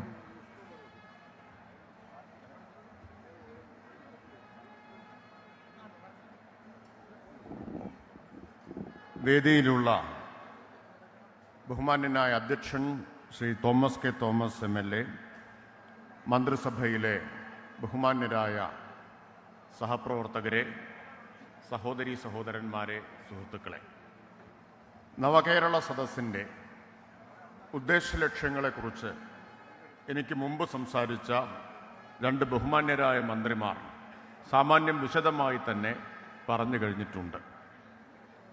Shri Thomas K Thomas MLA അദ്ദേഹത്തിൻ്റെ അധ്യക്ഷ പ്രസംഗത്തിൽ ആവേശം, അദ്ദേഹം തന്നെ പറഞ്ഞു, എനിക്ക് ആവേശം കൂടിക്കൊണ്ടിരിക്കുകയാണ്, ഇനിയും കൂടിയാൽ പിടിച്ചാൽ കിട്ടില്ല എന്നത്. സാധാരണ അധ്യക്ഷ പ്രസംഗത്തേക്കാൾ അധിക സമയം അദ്ദേഹം നടത്തിയതിൻ്റെ അദ്ദേഹത്തിൻ്റെ കുറ്റമല്ല, LDF സർക്കാരിൻ്റെ കുറ്റമാണ്. കാരണം അത്രമാത്രം കാര്യങ്ങൾ അദ്ദേഹത്തിൻ്റെ മണ്ഡലമായ കുട്ടനാട്ടിൽ LDF സർക്കാരിന് കീഴിൽ ചെയ്തപ്പോൾ അദ്ദേഹത്തിന് അത്രയും വിശദീകരിക്കാൻ സമയവും വേണ്ടി വന്നു. ഈ ചെയ്ത കാര്യങ്ങളെല്ലാം കുറിച്ചോർത്ത് അദ്ദേഹത്തിന് ആവേശവും കൂടിപ്പോയി. ഇത് കുട്ടനാടിൻ്റെ മാത്രം കാര്യമല്ല, കേരളത്തിലെ എല്ലാ MLA-മാർക്കും, ഭരണപ്രതിപക്ഷ ഭേദമില്ലാതെ എല്ലാ MLA-മാർക്കും അവരുടെ മണ്ഡലത്തിൽ നടത്തിയിട്ടുള്ള വികസന പ്രവർത്തനങ്ങളുടെ ഒരു നീണ്ട പട്ടിക വിശദമാക്കാനുണ്ടാവും. ഇപ്പം ഞാൻ ഇങ്ങോട്ട് വരുമ്പോൾ ഈ റോഡിനെ കുറിച്ച് ചിന്തിക്കുകയായിരുന്നു. AC റോഡിനെ കുറിച്ച് പണ്ടെല്ലാം ഞങ്ങൾ വിദ്യാർത്ഥി സംഘടനാ പ്രവർത്തകരൊക്കെ ആയിരുന്ന കാലം മുതൽ ഇതുവഴി യാത്ര ചെയ്യാൻ ഭയങ്കര ഇഷ്ടമാണ്. മനോഹരമായിട്ടുള്ള ഒരു ദൃശ്യമാണ് കുട്ടനാട്ടിലൂടെയുള്ള യാത്ര. ആലപ്പുഴ ചങ്ങനാശ്ശേരി റോഡ് വലിയ സന്തോഷമുള്ള ഒരു യാത്രയാണ്. എന്നാൽ ഇടക്കാലത്ത് റോഡാകെ തകർന്നു കിടക്കുകയായിരുന്നു. റോഡ് പുനർനിർമ്മിച്ച ശേഷം ആദ്യമായിട്ടാണ് ഞാൻ ഇതുവഴി യാത്ര ചെയ്യുന്നത്. നമുക്ക് സഞ്ചരിക്കുമ്പോൾ ഏതോ വിദേശ രാജ്യത്തുകൂടെയാണ് സഞ്ചരിക്കുന്നത് എന്ന് തോന്നുന്ന തരത്തിൽ ഉന്നത നിലവാരമുള്ള റോഡ് ഇവിടെ പുതുക്കിപ്പണിതിരിക്കുന്നു. ഇത് ഇവിടുത്തെ മാത്രം കാര്യമല്ല, ഇത് പലപ്പോഴും നേരിട്ട് യാത്ര ചെയ്യുമ്പോൾ മാത്രമേ നമുക്ക് കാണാനാവൂ. കാരണം നമ്മുടെ മാധ്യമങ്ങളൊന്നും ഇങ്ങനെയൊക്കെ നാട്ടിൽ നടന്നിട്ടുണ്ട് എന്ന് പറയാറില്ല. ഇപ്പോൾ ഇടുക്കിയിലെ റോഡുകളുടെ പഴയ സ്ഥിതി ഞാനും പ്രസാദ് ബഹുമാനപ്പെട്ട മന്ത്രിയും കൂടി നവകേരള യാത്ര കടന്നു വന്നപ്പോൾ പറഞ്ഞു, ഞങ്ങളെല്ലാം ഏറെക്കുറെ ഒരേ കാലത്തെ വിദ്യാർത്ഥി നേതാക്കളായിരുന്ന ആളുകളാണ്. അന്ന് ഇടുക്കിയിലൂടെ സഞ്ചരിക്കുമ്പോൾ പലപ്പോഴും ജീവൻ പണയപ്പെടുത്തിയും കയ്യിൽ പിടിച്ചുമാണ് സഞ്ചരിച്ചു കൊണ്ടിരുന്നത്. ഇന്ന് എന്തൊരു മാറ്റമാണ് വന്നിരിക്കുന്നത് എന്ന് ഞങ്ങൾ തന്നെ അത്ഭുതപ്പെടുകയുണ്ടായി. അത് കേരളീയർ മനസ്സിലാക്കിയതിന് ആരോട് കടപ്പെട്ടിരിക്കുന്നു എന്നറിയാമോ? ഇടുക്കിയിലെ റോഡുകളാകെ തിരിച്ചറിയാൻ കഴിയാത്ത വിധത്തിൽ മാറിപ്പോയി എന്ന് മലയാളികൾ തിരിച്ചറിഞ്ഞതിൽ അരിക്കൊമ്പനോട് നാം കടപ്പെട്ടിരിക്കുന്നു. അതിനു മുമ്പ് നമ്മുടെ മാധ്യമങ്ങൾ ആരും ആ വസ്തുത പറഞ്ഞിട്ടില്ല. അരിക്കൊമ്പനൊരു പിടികൂടി ഒരു ലോറിയിലാക്കി കാട്ടിലേക്ക് കയറ്റിവിടാൻ കൊണ്ടുപോയത് ഈ വഴികളിലൂടെയാണ്. അപ്പോൾ അബദ്ധത്തിൽ ക്യാമറയിൽ ഈ റോഡും കുടുങ്ങിപ്പോയി. അങ്ങനെയാണ് ആളുകൾ തിരിച്ചറിഞ്ഞത്, ഓ റോഡൊക്കെ ഇങ്ങനെ മാറിപ്പോയിട്ടുണ്ടോ എന്ന്. ഇതാണ് എല്ലായിടത്തെയും സ്ഥിതി. പണ്ട് പാലക്കാട്ടുകാരായ ഞങ്ങൾക്ക് തൃശ്ശൂരിലെത്തണമെങ്കിൽ 1.5 മണിക്കൂർ സമയം വേണ്ടി വന്നിരുന്നു. 1.5 മണിക്കൂറാണ്. ഇന്ന് ബസ്സിലാണെങ്കിൽ 1 മണിക്കൂർ, കാറിലാണെങ്കിൽ 40 മിനിറ്റ് 45 മിനിറ്റ് കൊണ്ട് പാലക്കാട് നിന്നും തൃശ്ശൂരിലെത്താം. യാത്രാ ദൂരം പകുതിയായി കുറയ്ക്കാൻ കഴിഞ്ഞിട്ടുണ്ട്. അപ്പൊ ചിലർ ചോദിക്കുന്നത് ആർക്കാണ് ഇത്ര ധൃതി എന്നാണ്. ആർക്കാണ് ധൃതി ഇല്ലാത്തത്? ആരെങ്കിലും വിചാരിക്കുന്നത് 1 മണിക്കൂർ കൊണ്ടെത്തുന്ന ദൂരം 1/2 മണിക്കൂർ കൊണ്ട് എത്തിയാൽ വലിയ കഷ്ടമായിപ്പോയി, ഒരു 2 മണിക്കൂർ കൊണ്ട് എത്തിയാൽ മതിയായിരുന്നു എന്നാരെങ്കിലും ചിന്തിക്കാറുണ്ടോ? ഇത് കേരളത്തിലുണ്ടായിട്ടുള്ളൊരു മാറ്റമാണ്. ഞാൻ ചില ഉദാഹരണം AC റോഡിൻ്റെ ഉദാഹരണം ഇവിടെ പറഞ്ഞു, അതിലൂടെ വന്നപ്പോൾ പറഞ്ഞു എന്നേ ഉള്ളൂ. ഈ മാറ്റം ഇപ്പോൾ മലയോര ഹൈവേയുടെ നിർമ്മാണം നടന്നുകൊണ്ടിരിക്കുകയാണ്, തീരദേശ ഹൈവേയുടെ നിർമ്മാണം നടന്നുകൊണ്ടിരിക്കുകയാണ്, നാഷണൽ ഹൈവേയുടെ നിർമ്മാണം 45 മീറ്ററിൽ അതിവിശാലമായ നാഷണൽ ഹൈവേ കേരളത്തിൻ്റെ ഒരറ്റത്ത് നിന്ന് മറ്റേ അറ്റത്തേക്ക് വരികയാണ്. ഇത് മൂന്നും കൂടി വന്നാൽ ഇപ്പം നിങ്ങളിപ്പോൾ എല്ലാവരും അങ്ങോട്ട് നോക്കണ്ട, മുഖ്യമന്ത്രിയുടെ വാഹനം എത്തിയാൽ വിവരം കിട്ടും. അപ്പം ഞാൻ എൻ്റെ പ്രസംഗം തൽക്കാലം നിർത്തും. അപ്പം അതുവരെ ഇവിടെ ശ്രദ്ധിക്കണം. അപ്പോൾ മലയോര ഹൈവേ, തീരദേശ ഹൈവേ, നടുവിലൂടെ ദേശീയപാത, ഇത് മൂന്നും വരുമ്പോൾ ഇത് ഏതെങ്കിലും കാലത്ത് വരുന്ന കാര്യമില്ല. ഇപ്പോൾ നടന്നുകൊണ്ടിരിക്കുകയാണ് നിർമ്മാണം. 2025 ദേശീയപാതയുടെ പണി പൂർത്തിയാവും. കേരളം തിരിച്ചറിയാൻ കഴിയാത്ത തരത്തിൽ മാറും. അത്ഭുതകരമായിട്ടുള്ള മാറ്റാണ് ഉണ്ടാവുന്നത്. ഇതെല്ലാം ചെയ്യുന്നത് എപ്പോഴാണെന്നറിയാമോ? ഇതെല്ലാം ചെയ്യുന്നത് സമാനതകളില്ലാത്ത വിവേചനം കേന്ദ്ര സർക്കാരിൻ്റെ ഭാഗത്തുനിന്ന് ഉണ്ടാകുമ്പോഴാണ്. കേന്ദ്രം മുമ്പൊരിക്കലും ഒരു സംസ്ഥാന ഗവൺമെന്റിനോടും ചെയ്തിട്ടില്ലാത്ത തരത്തിൽ കേരളത്തെ വരിഞ്ഞു മുറുക്കിക്കൊണ്ടിരിക്കുമ്പോഴാണ് ഈ അത്ഭുതകരമായ വികസന പ്രവർത്തനങ്ങളെല്ലാം സാധ്യമാവുന്നത്. അതുകൂടി ജനങ്ങളോട് വിശദീകരിക്കാനാണ് ഈ നവകേരള സദസ്സ് നടത്തുന്നത്. കുറച്ച് കണക്കുകൾ ജനങ്ങളെ പഠിപ്പിക്കാൻ തന്നെയാണ്. ഇപ്പോൾ പല സ്ഥലത്തും പ്രസംഗിച്ച് കേട്ടിട്ട് എന്നെ ചിലരിപ്പോൾ ചാക്കോ മാഷ് എന്നാണ് വിളിക്കുന്നത്. ഏത് ചാക്കോ മാഷ് എന്നറിയാമല്ലോ? മോഹൻലാലിൻ്റെ സിനിമയിലെ സ്ഫടികത്തിലെ തിലകൻ അവതരിപ്പിച്ച കഥാപാത്രമുണ്ടല്ലോ, ചാക്കോ മാഷ്. കണക്കാണ് ലോകത്തിൻ്റെ സ്പന്ദനം എന്ന് പറയുന്ന ചാക്കോ മാഷ് എന്നൊരു വിളിപ്പേരാണ് ചിലരൊക്കെ നൽകിയിട്ടുള്ളത്. പക്ഷെ കണക്ക് പറയാതിരിക്കാൻ മാർഗമില്ല, കുറച്ച് കുറയ്ക്കാം എന്ന് തീരുമാനിച്ചിട്ടുണ്ട്. ആ വിളി കേട്ടതുകൊണ്ട് കണക്ക് പറയാതിരിക്കാൻ നിർവാഹമില്ല. ആ കണക്ക് കേരളത്തെ സംബന്ധിച്ച് കേരളത്തിന്റെ സ്പന്ദനത്തെ ബാധിക്കുന്ന കണക്കാണ് എന്നതുകൊണ്ടാണ്. സിനിമയിലെ ചാക്കോ മാഷ് പറഞ്ഞു കണക്കാണ് ലോകത്തിന്റെ ഏക സ്പന്ദനം. ഈ കണക്ക് ഏതാണ്? കേരളത്തിന്റെ സ്പന്ദനത്തെ ബാധിക്കുന്ന കണക്കാണ്. അത് പറയാതിരിക്കാനാവുമോ? അത് ജനങ്ങളോട് വിശദീകരിക്കാൻ വേണ്ടി തന്നെയാണ് ഞങ്ങൾ ഈ നവകേരള സദസ്സ് നടത്തുന്നത്. കേരളത്തിന് ഈ വർഷം മാത്രം കേന്ദ്ര സർക്കാർ വെട്ടിക്കുറച്ച തുക 57,400 കോടി രൂപയാണ്. 57,400 കോടി രൂപ. ആ 57,400 കോടി രൂപയുണ്ടെങ്കിൽ നിങ്ങൾ ആലോചിക്കൂ എന്തെല്ലാം ചെയ്യാം. ആ 57,400 കോടി രൂപ വെട്ടിക്കുറച്ചിട്ടും നാം പെൻഷൻ വെട്ടിക്കുറച്ചിട്ടില്ല. 1,200 രൂപ മാസം കൊടുക്കുന്നുണ്ട്. 64 ലക്ഷം പേർക്ക് കൊടുക്കുന്നുണ്ട്. അത് പകുതിയായിട്ട് 30 ലക്ഷം പേർക്ക് മതിയെന്ന് തീരുമാനിച്ചിട്ടില്ല. പെൻഷന് മാത്രം കേരള സർക്കാർ ഒരു വർഷം ചെലവഴിക്കുന്നത് 10,800 കോടി രൂപയാണ്. പെൻഷന് മാത്രം. അതിനു പുറമെ കേരളം ലൈഫിന് ചെലവഴിച്ചത് 14,000 കോടി രൂപയാണ്. ഇനി ലൈഫിൽ വീട് കാത്തിരിക്കുന്ന 6 ലക്ഷം പേർക്ക് 4 ലക്ഷം രൂപ വീതം കൊടുക്കണമെങ്കിൽ 24,000 കോടി വേണം. കേന്ദ്രം വെട്ടിക്കുറച്ചതിന്റെ പകുതിയിൽ താഴെ മതി. കേന്ദ്രം ഈ 57,400 കോടി രൂപ വെട്ടിക്കുറച്ചില്ലായിരുന്നെങ്കിലോ ഈ കൊല്ലം ഒരൊറ്റ കൊല്ലം കൊണ്ട് ലൈഫിൽ വീട് കാത്തിരിക്കുന്ന മുഴുവൻ ആളുകൾക്കും വീട് കൊടുക്കാൻ കഴിയുമായിരുന്നു. അപ്പൊ കേരളം നേരിടുന്ന പ്രതിസന്ധിയുടെ കാരണം എന്താണ്? ഒരേ ഒരു കാരണമേ ഉള്ളൂ. ആ കാരണം സംസ്ഥാന സർക്കാരിന്റെ കുറ്റമല്ല, കേന്ദ്ര സർക്കാർ മാത്രമാണ് കേരളം ഇന്ന് നേരിടുന്ന പ്രയാസങ്ങളുടെ ഏക പ്രതി. കേന്ദ്ര സർക്കാർ മാത്രമാണ്. എന്താണ് കേന്ദ്രത്തിന്? നിങ്ങൾ വിചാരിക്കും ഇയാള് പറഞ്ഞത് വെറുതെ അല്ല ചാക്കോ മാഷ് എന്ന് വിളിക്കുന്നത്. പക്ഷെ ചില കണക്ക് എങ്ങനെ പറയാതിരിക്കും? കണക്ക് പറയാം. എത്രയാണ് കേരളത്തിൽ നിന്ന് കേന്ദ്രം പിരിക്കുന്നത്? നമ്മൾ ആവശ്യപ്പെടുന്നത് സഹായമല്ല കേട്ടോ. ചിലരൊക്കെ തെറ്റിദ്ധരിക്കുന്നത് പോലെ കേന്ദ്രത്തോട് സഹായം ചോദിക്കുകയല്ല, കേന്ദ്രത്തോട് ഔദാര്യം ചോദിക്കുകയല്ല. ഇവിടെ നിന്ന് കേന്ദ്രം പിരിക്കുന്ന നികുതിയുടെ അർഹമായ വിഹിതം നമുക്ക് നൽകണമെന്നാണ് നാം ആവശ്യപ്പെടുന്നത്. എത്ര പിരിക്കുന്നത്? ചുരുക്കി പറയാം, 3 ഇനങ്ങളിലായി: ഇൻകം ടാക്സ്, കോർപ്പറേറ്റ് ടാക്സ്, ഇന്ധന നികുതി, ഇന്ധന സെസ്, CGST. ഈ ഇനങ്ങളിലായി പിരിക്കുന്നത് 66,141 കോടി. എത്രയാ തിരിച്ചു തരുന്നത്? തിരിച്ചു തരുന്നത് 34,289 കോടി. അപ്പൊ നഷ്ടം എത്രയാണ്? 32,000 കോടി നികുതിയിൽ മാത്രം നഷ്ടം.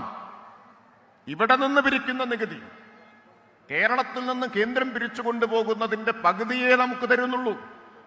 പകുതി കേന്ദ്ര സർക്കാർ മറ്റ് സംസ്ഥാനങ്ങൾക്ക് കൊടുക്കുകയാണ്. അതിനു പുറമെ കേരളത്തിലെ കടമെടുക്കാൻ സമ്മതിക്കുമോ? അതും സമ്മതിക്കുന്നില്ല. കടമെടുക്കാവുന്നതിന്റെ പരിധി വെട്ടിക്കുറച്ചു. അതെത്ര വന്നു? അതേതാണ്ട് 20,000 കോടി വരും. ഇതെല്ലാം ചേർത്ത കണക്കാണ് 57,400 കോടി എന്ന് പറഞ്ഞത്. നമ്മുടെ നാട്ടിൽ നിന്ന് പിരിക്കുന്ന നികുതി അതിന്റെ പകുതി മാത്രമേ നമുക്ക് തരൂ. കടമെടുക്കാൻ അവർ അനുവദിക്കുകയുമില്ല. ഇങ്ങനെ ശ്വാസം മുട്ടിക്കാൻ എന്ത് തെറ്റാണ് കേരളം ചെയ്തിട്ടുള്ളത്? എന്ത് തെറ്റാണ്? കേരളം ഇന്ത്യയിൽ എല്ലാ കാര്യത്തിലും ഒന്നാമത് നിൽക്കുകയാണ്. ബഹുമാനപ്പെട്ട മുഖ്യമന്ത്രിയുടെ നേതൃത്വത്തിലുള്ള നവകേരള യാത്ര ഇവിടെ എത്തിച്ചേർന്നിരിക്കുകയാണ്. ഇനി അദ്ദേഹം വന്ന ശേഷം പ്രസംഗം തുടരാം. അതാ ഞാൻ നേരത്തെ തന്നെ പറഞ്ഞ് ബസ് അവിടെ കണ്ടാൽ ഇവിടെ നിർത്തും എന്ന്. ഇനി എല്ലാവർക്കും അങ്ങോട്ട് നോക്കാം.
ബഹുമാന്യരെ,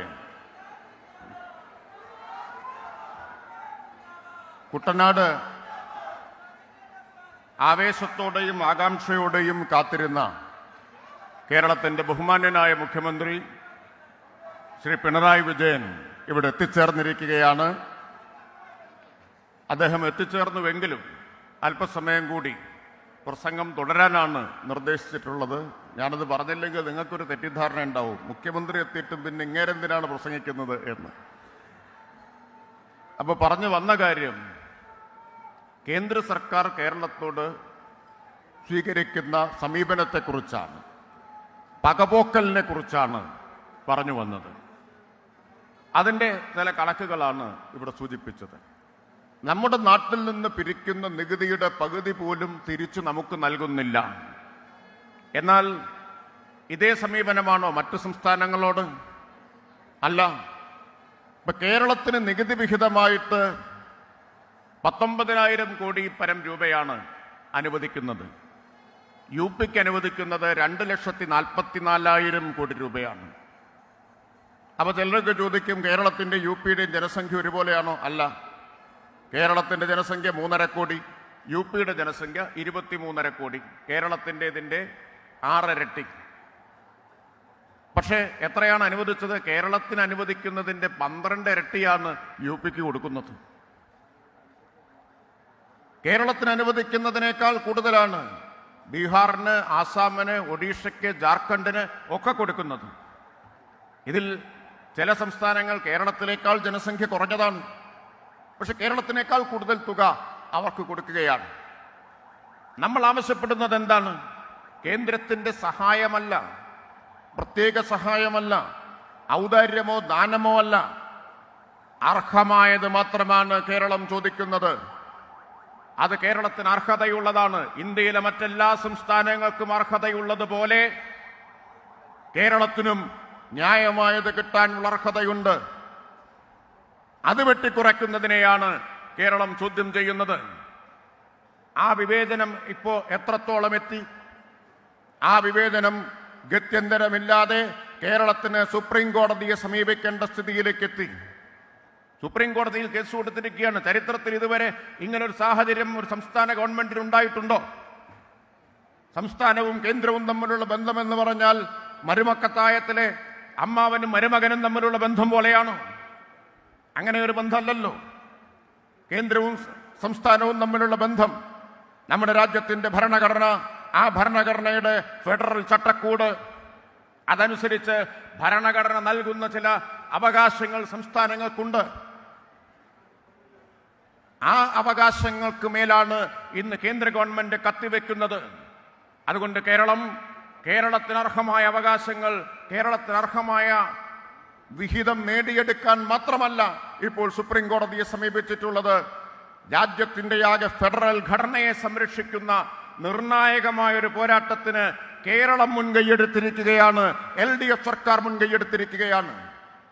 രാജ്യത്തിനാകെ പ്രയോജനം ചെയ്യുന്ന ഒരു പോരാട്ടം, സമാനമായി വിവേചനം നേരിടുന്ന സംസ്ഥാനങ്ങൾക്കും പ്രയോജനം ചെയ്യുന്ന ഒരു പോരാട്ടം. സുപ്രീം കോടതിയിലേക്ക് കേരളം പോവുകയാണ്. സുപ്രീം കോടതിയിൽ മാത്രമല്ല, എല്ലാ തരത്തിലും കേരളം അതിന് അർഹമായിട്ടുള്ള അവകാശങ്ങൾ നേടിയെടുക്കുന്നതിന് വേണ്ടി ഈ കൊടിയ വിവേചനത്തിനെതിരായി ഇഞ്ചിനിഞ്ച് പൊരുതാൻ തന്നെയാണ് കേരളം തീരുമാനിച്ചിട്ടുള്ളത്. നിയമപരമായ പോരാട്ടം നടക്കും സുപ്രീം കോടതിയിൽ. അതോടൊപ്പം ജനങ്ങളെ അണിനിരത്തി, മലയാളികളെ മുഴുവൻ അണിനിരത്തി, കക്ഷി രാഷ്ട്രീയ വ്യത്യാസമില്ലാതെ, ജാതിമത വ്യത്യാസമില്ലാതെ മുഴുവൻ മലയാളികളെയും അണിനിരത്തിയും ഇതിനെതിരെ പൊരുതണമെന്നാണ് തീരുമാനിച്ചിട്ടുള്ളത്. അതുകൊണ്ടുകൂടിയാണ് നവകേരള സദസ്സ് സംഘടിപ്പിക്കുന്നത്. കേന്ദ്രം കേരളത്തോട് സ്വീകരിക്കുന്ന ഈ പ്രതികാര മനോഭാവത്തിനെതിരെ മലയാളിയെ ഒറ്റക്കെട്ടായി അണിനിരത്തുന്നതിന് വേണ്ടിയാണ് കേരളത്തിന്റെ ബഹുമാന്യനായ മുഖ്യമന്ത്രിയുടെ നേതൃത്വത്തിൽ കേരളത്തിന്റെ ഒരറ്റം മുതൽ മറ്റേ അറ്റം വരെ 140 അസംബ്ലി മണ്ഡലങ്ങളിലും മന്ത്രിസഭയാകെ എത്തിച്ചേരുന്നത്. ഇപ്പൊ കുട്ടനാട്ട് കേരളത്തിന്റെ മന്ത്രിസഭ മുഴുവൻ എത്തിച്ചേരുമ്പോൾ അല്പസമയത്തേക്ക് കുട്ടനാട് കേരളത്തിന്റെ തലസ്ഥാനമായി മാറുകയാണ്. മന്ത്രിസഭ മുഴുവൻ ഇവിടെ എത്തിച്ചേരുകയാണ്. ഇതിനു മുമ്പ് ഇങ്ങനൊരു നീക്കമുണ്ടായിട്ടുണ്ടോ? ജനങ്ങളെ അണിനിരത്തിക്കൊണ്ട് എങ്ങനെയാണ് നാം നമ്മുടെ അവകാശങ്ങൾക്ക് വേണ്ടി പൊരുതുന്നത് എന്നതാണ് ഇത് കാണിക്കുന്നത്. എന്താണ് കേന്ദ്ര സർക്കാർ കേരളത്തോട് ഇത്തരമൊരു സമീപനം സ്വീകരിക്കുന്നതിന്റെ കാരണം? എന്താ കാരണം? കേരളം എന്തെങ്കിലും കുറ്റം ചെയ്തിട്ടാണോ? എന്തെങ്കിലും തെറ്റ് ചെയ്തിട്ടാണോ? കേരളം എല്ലാ രംഗത്തും ഇന്ത്യയിൽ ഒന്നാമത് നിൽക്കുന്ന മികവ് പുലർത്തുന്ന സംസ്ഥാനമല്ലേ? ഇപ്പൊ നീതി ആയോഗ് നമ്മൾ പറയുന്നതല്ല, കേന്ദ്രത്തിന്റെ തന്നെ നീതി ആയോഗ് പറഞ്ഞു ഇന്ത്യയിൽ ദാരിദ്ര്യം ഏറ്റവും കുറഞ്ഞ സംസ്ഥാനം കേരളമാണ്. നേരത്തെ 0.71 LDF സർക്കാരിന്റെ ഭരണ നയങ്ങൾ മൂലം ഇപ്പൊ 0.55 കുറഞ്ഞു. എന്താ കേരളം ലക്ഷ്യം വെക്കുന്നത്? 2 വർഷം കൂടി കഴിയുമ്പോൾ 2025 നവംബർ 1 നവകേരള പിറവി ദിനത്തിൽ അതിദരിദ്രരില്ലാത്ത ഇന്ത്യയിൽ ആദ്യത്തെ സംസ്ഥാനമായി കേരളം മാറും. അതാണ് കേരളം ലക്ഷ്യം വെക്കുന്നത്. ആ കേരളത്തോടാണ് കേന്ദ്ര സർക്കാർ ഈ പകപോക്കൽ കാണിക്കുന്നത്. രാജ്യത്തെ ദാരിദ്ര്യത്തിന്റെ തോത് 25%, 4/1 ദരിദ്രരാണ്. അപ്പൊ കേരളം ഇന്ത്യയിൽ ആദ്യമായി അതിദരിദ്രരില്ലാത്ത സംസ്ഥാനമായി മാറുന്നതിന്റെ തൊട്ടടുത്തെത്തി നിൽക്കുകയാണ്. ആ കേരളത്തെയാണ് കേന്ദ്രം വേട്ടയാടിക്കൊണ്ടിരിക്കുന്നത്. ഏത് സൂചികകൾ എടുത്തു നോക്കൂ, എല്ലാ സൂചികകളിലും കേരളം മുന്നിലാണ്. പൊതുവിദ്യാഭ്യാസത്തിന്റെ കാര്യത്തെക്കുറിച്ച് ഇവിടെ പറഞ്ഞു. പൊതുവിദ്യാഭ്യാസ ഗുണമേന്മയിൽ സ്കൂൾ ക്വാളിറ്റി ഇൻഡെക്സ് അതിൽ തുടർച്ചയായി 7 വർഷമായി കേരളം ഇന്ത്യയിൽ ഒന്നാമത് നിൽക്കുകയാണ്. 7 വർഷത്തിന്റെ പ്രത്യേകത എന്താ? ആ 7 വർഷവും കേരളത്തിൽ അധികാരത്തിലിരുന്നത് LDFന്റെ സർക്കാരാണ് എന്നതാണ്.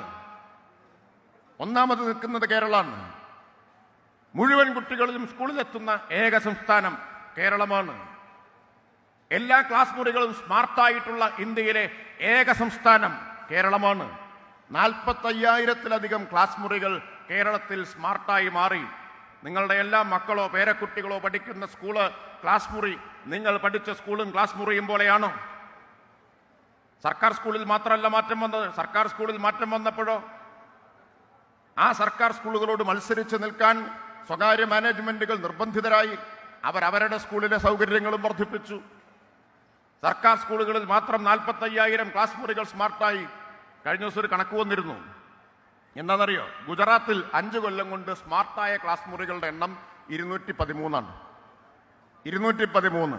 കേരളത്തിൽ സ്മാർട്ടായ ക്ലാസ് മുറികളുടെ എണ്ണം 45,000.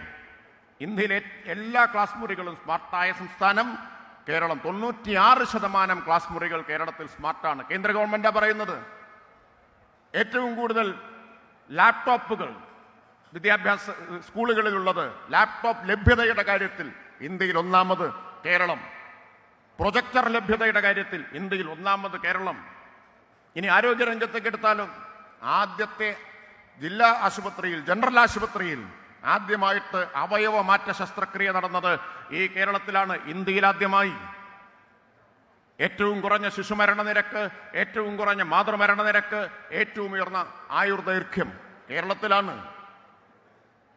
ഈ രംഗത്തൊക്കെയുള്ള കേരളത്തിന്റെ നേട്ടം ഇന്ത്യയോട് താരതമ്യം ചെയ്യാവുന്നതല്ല.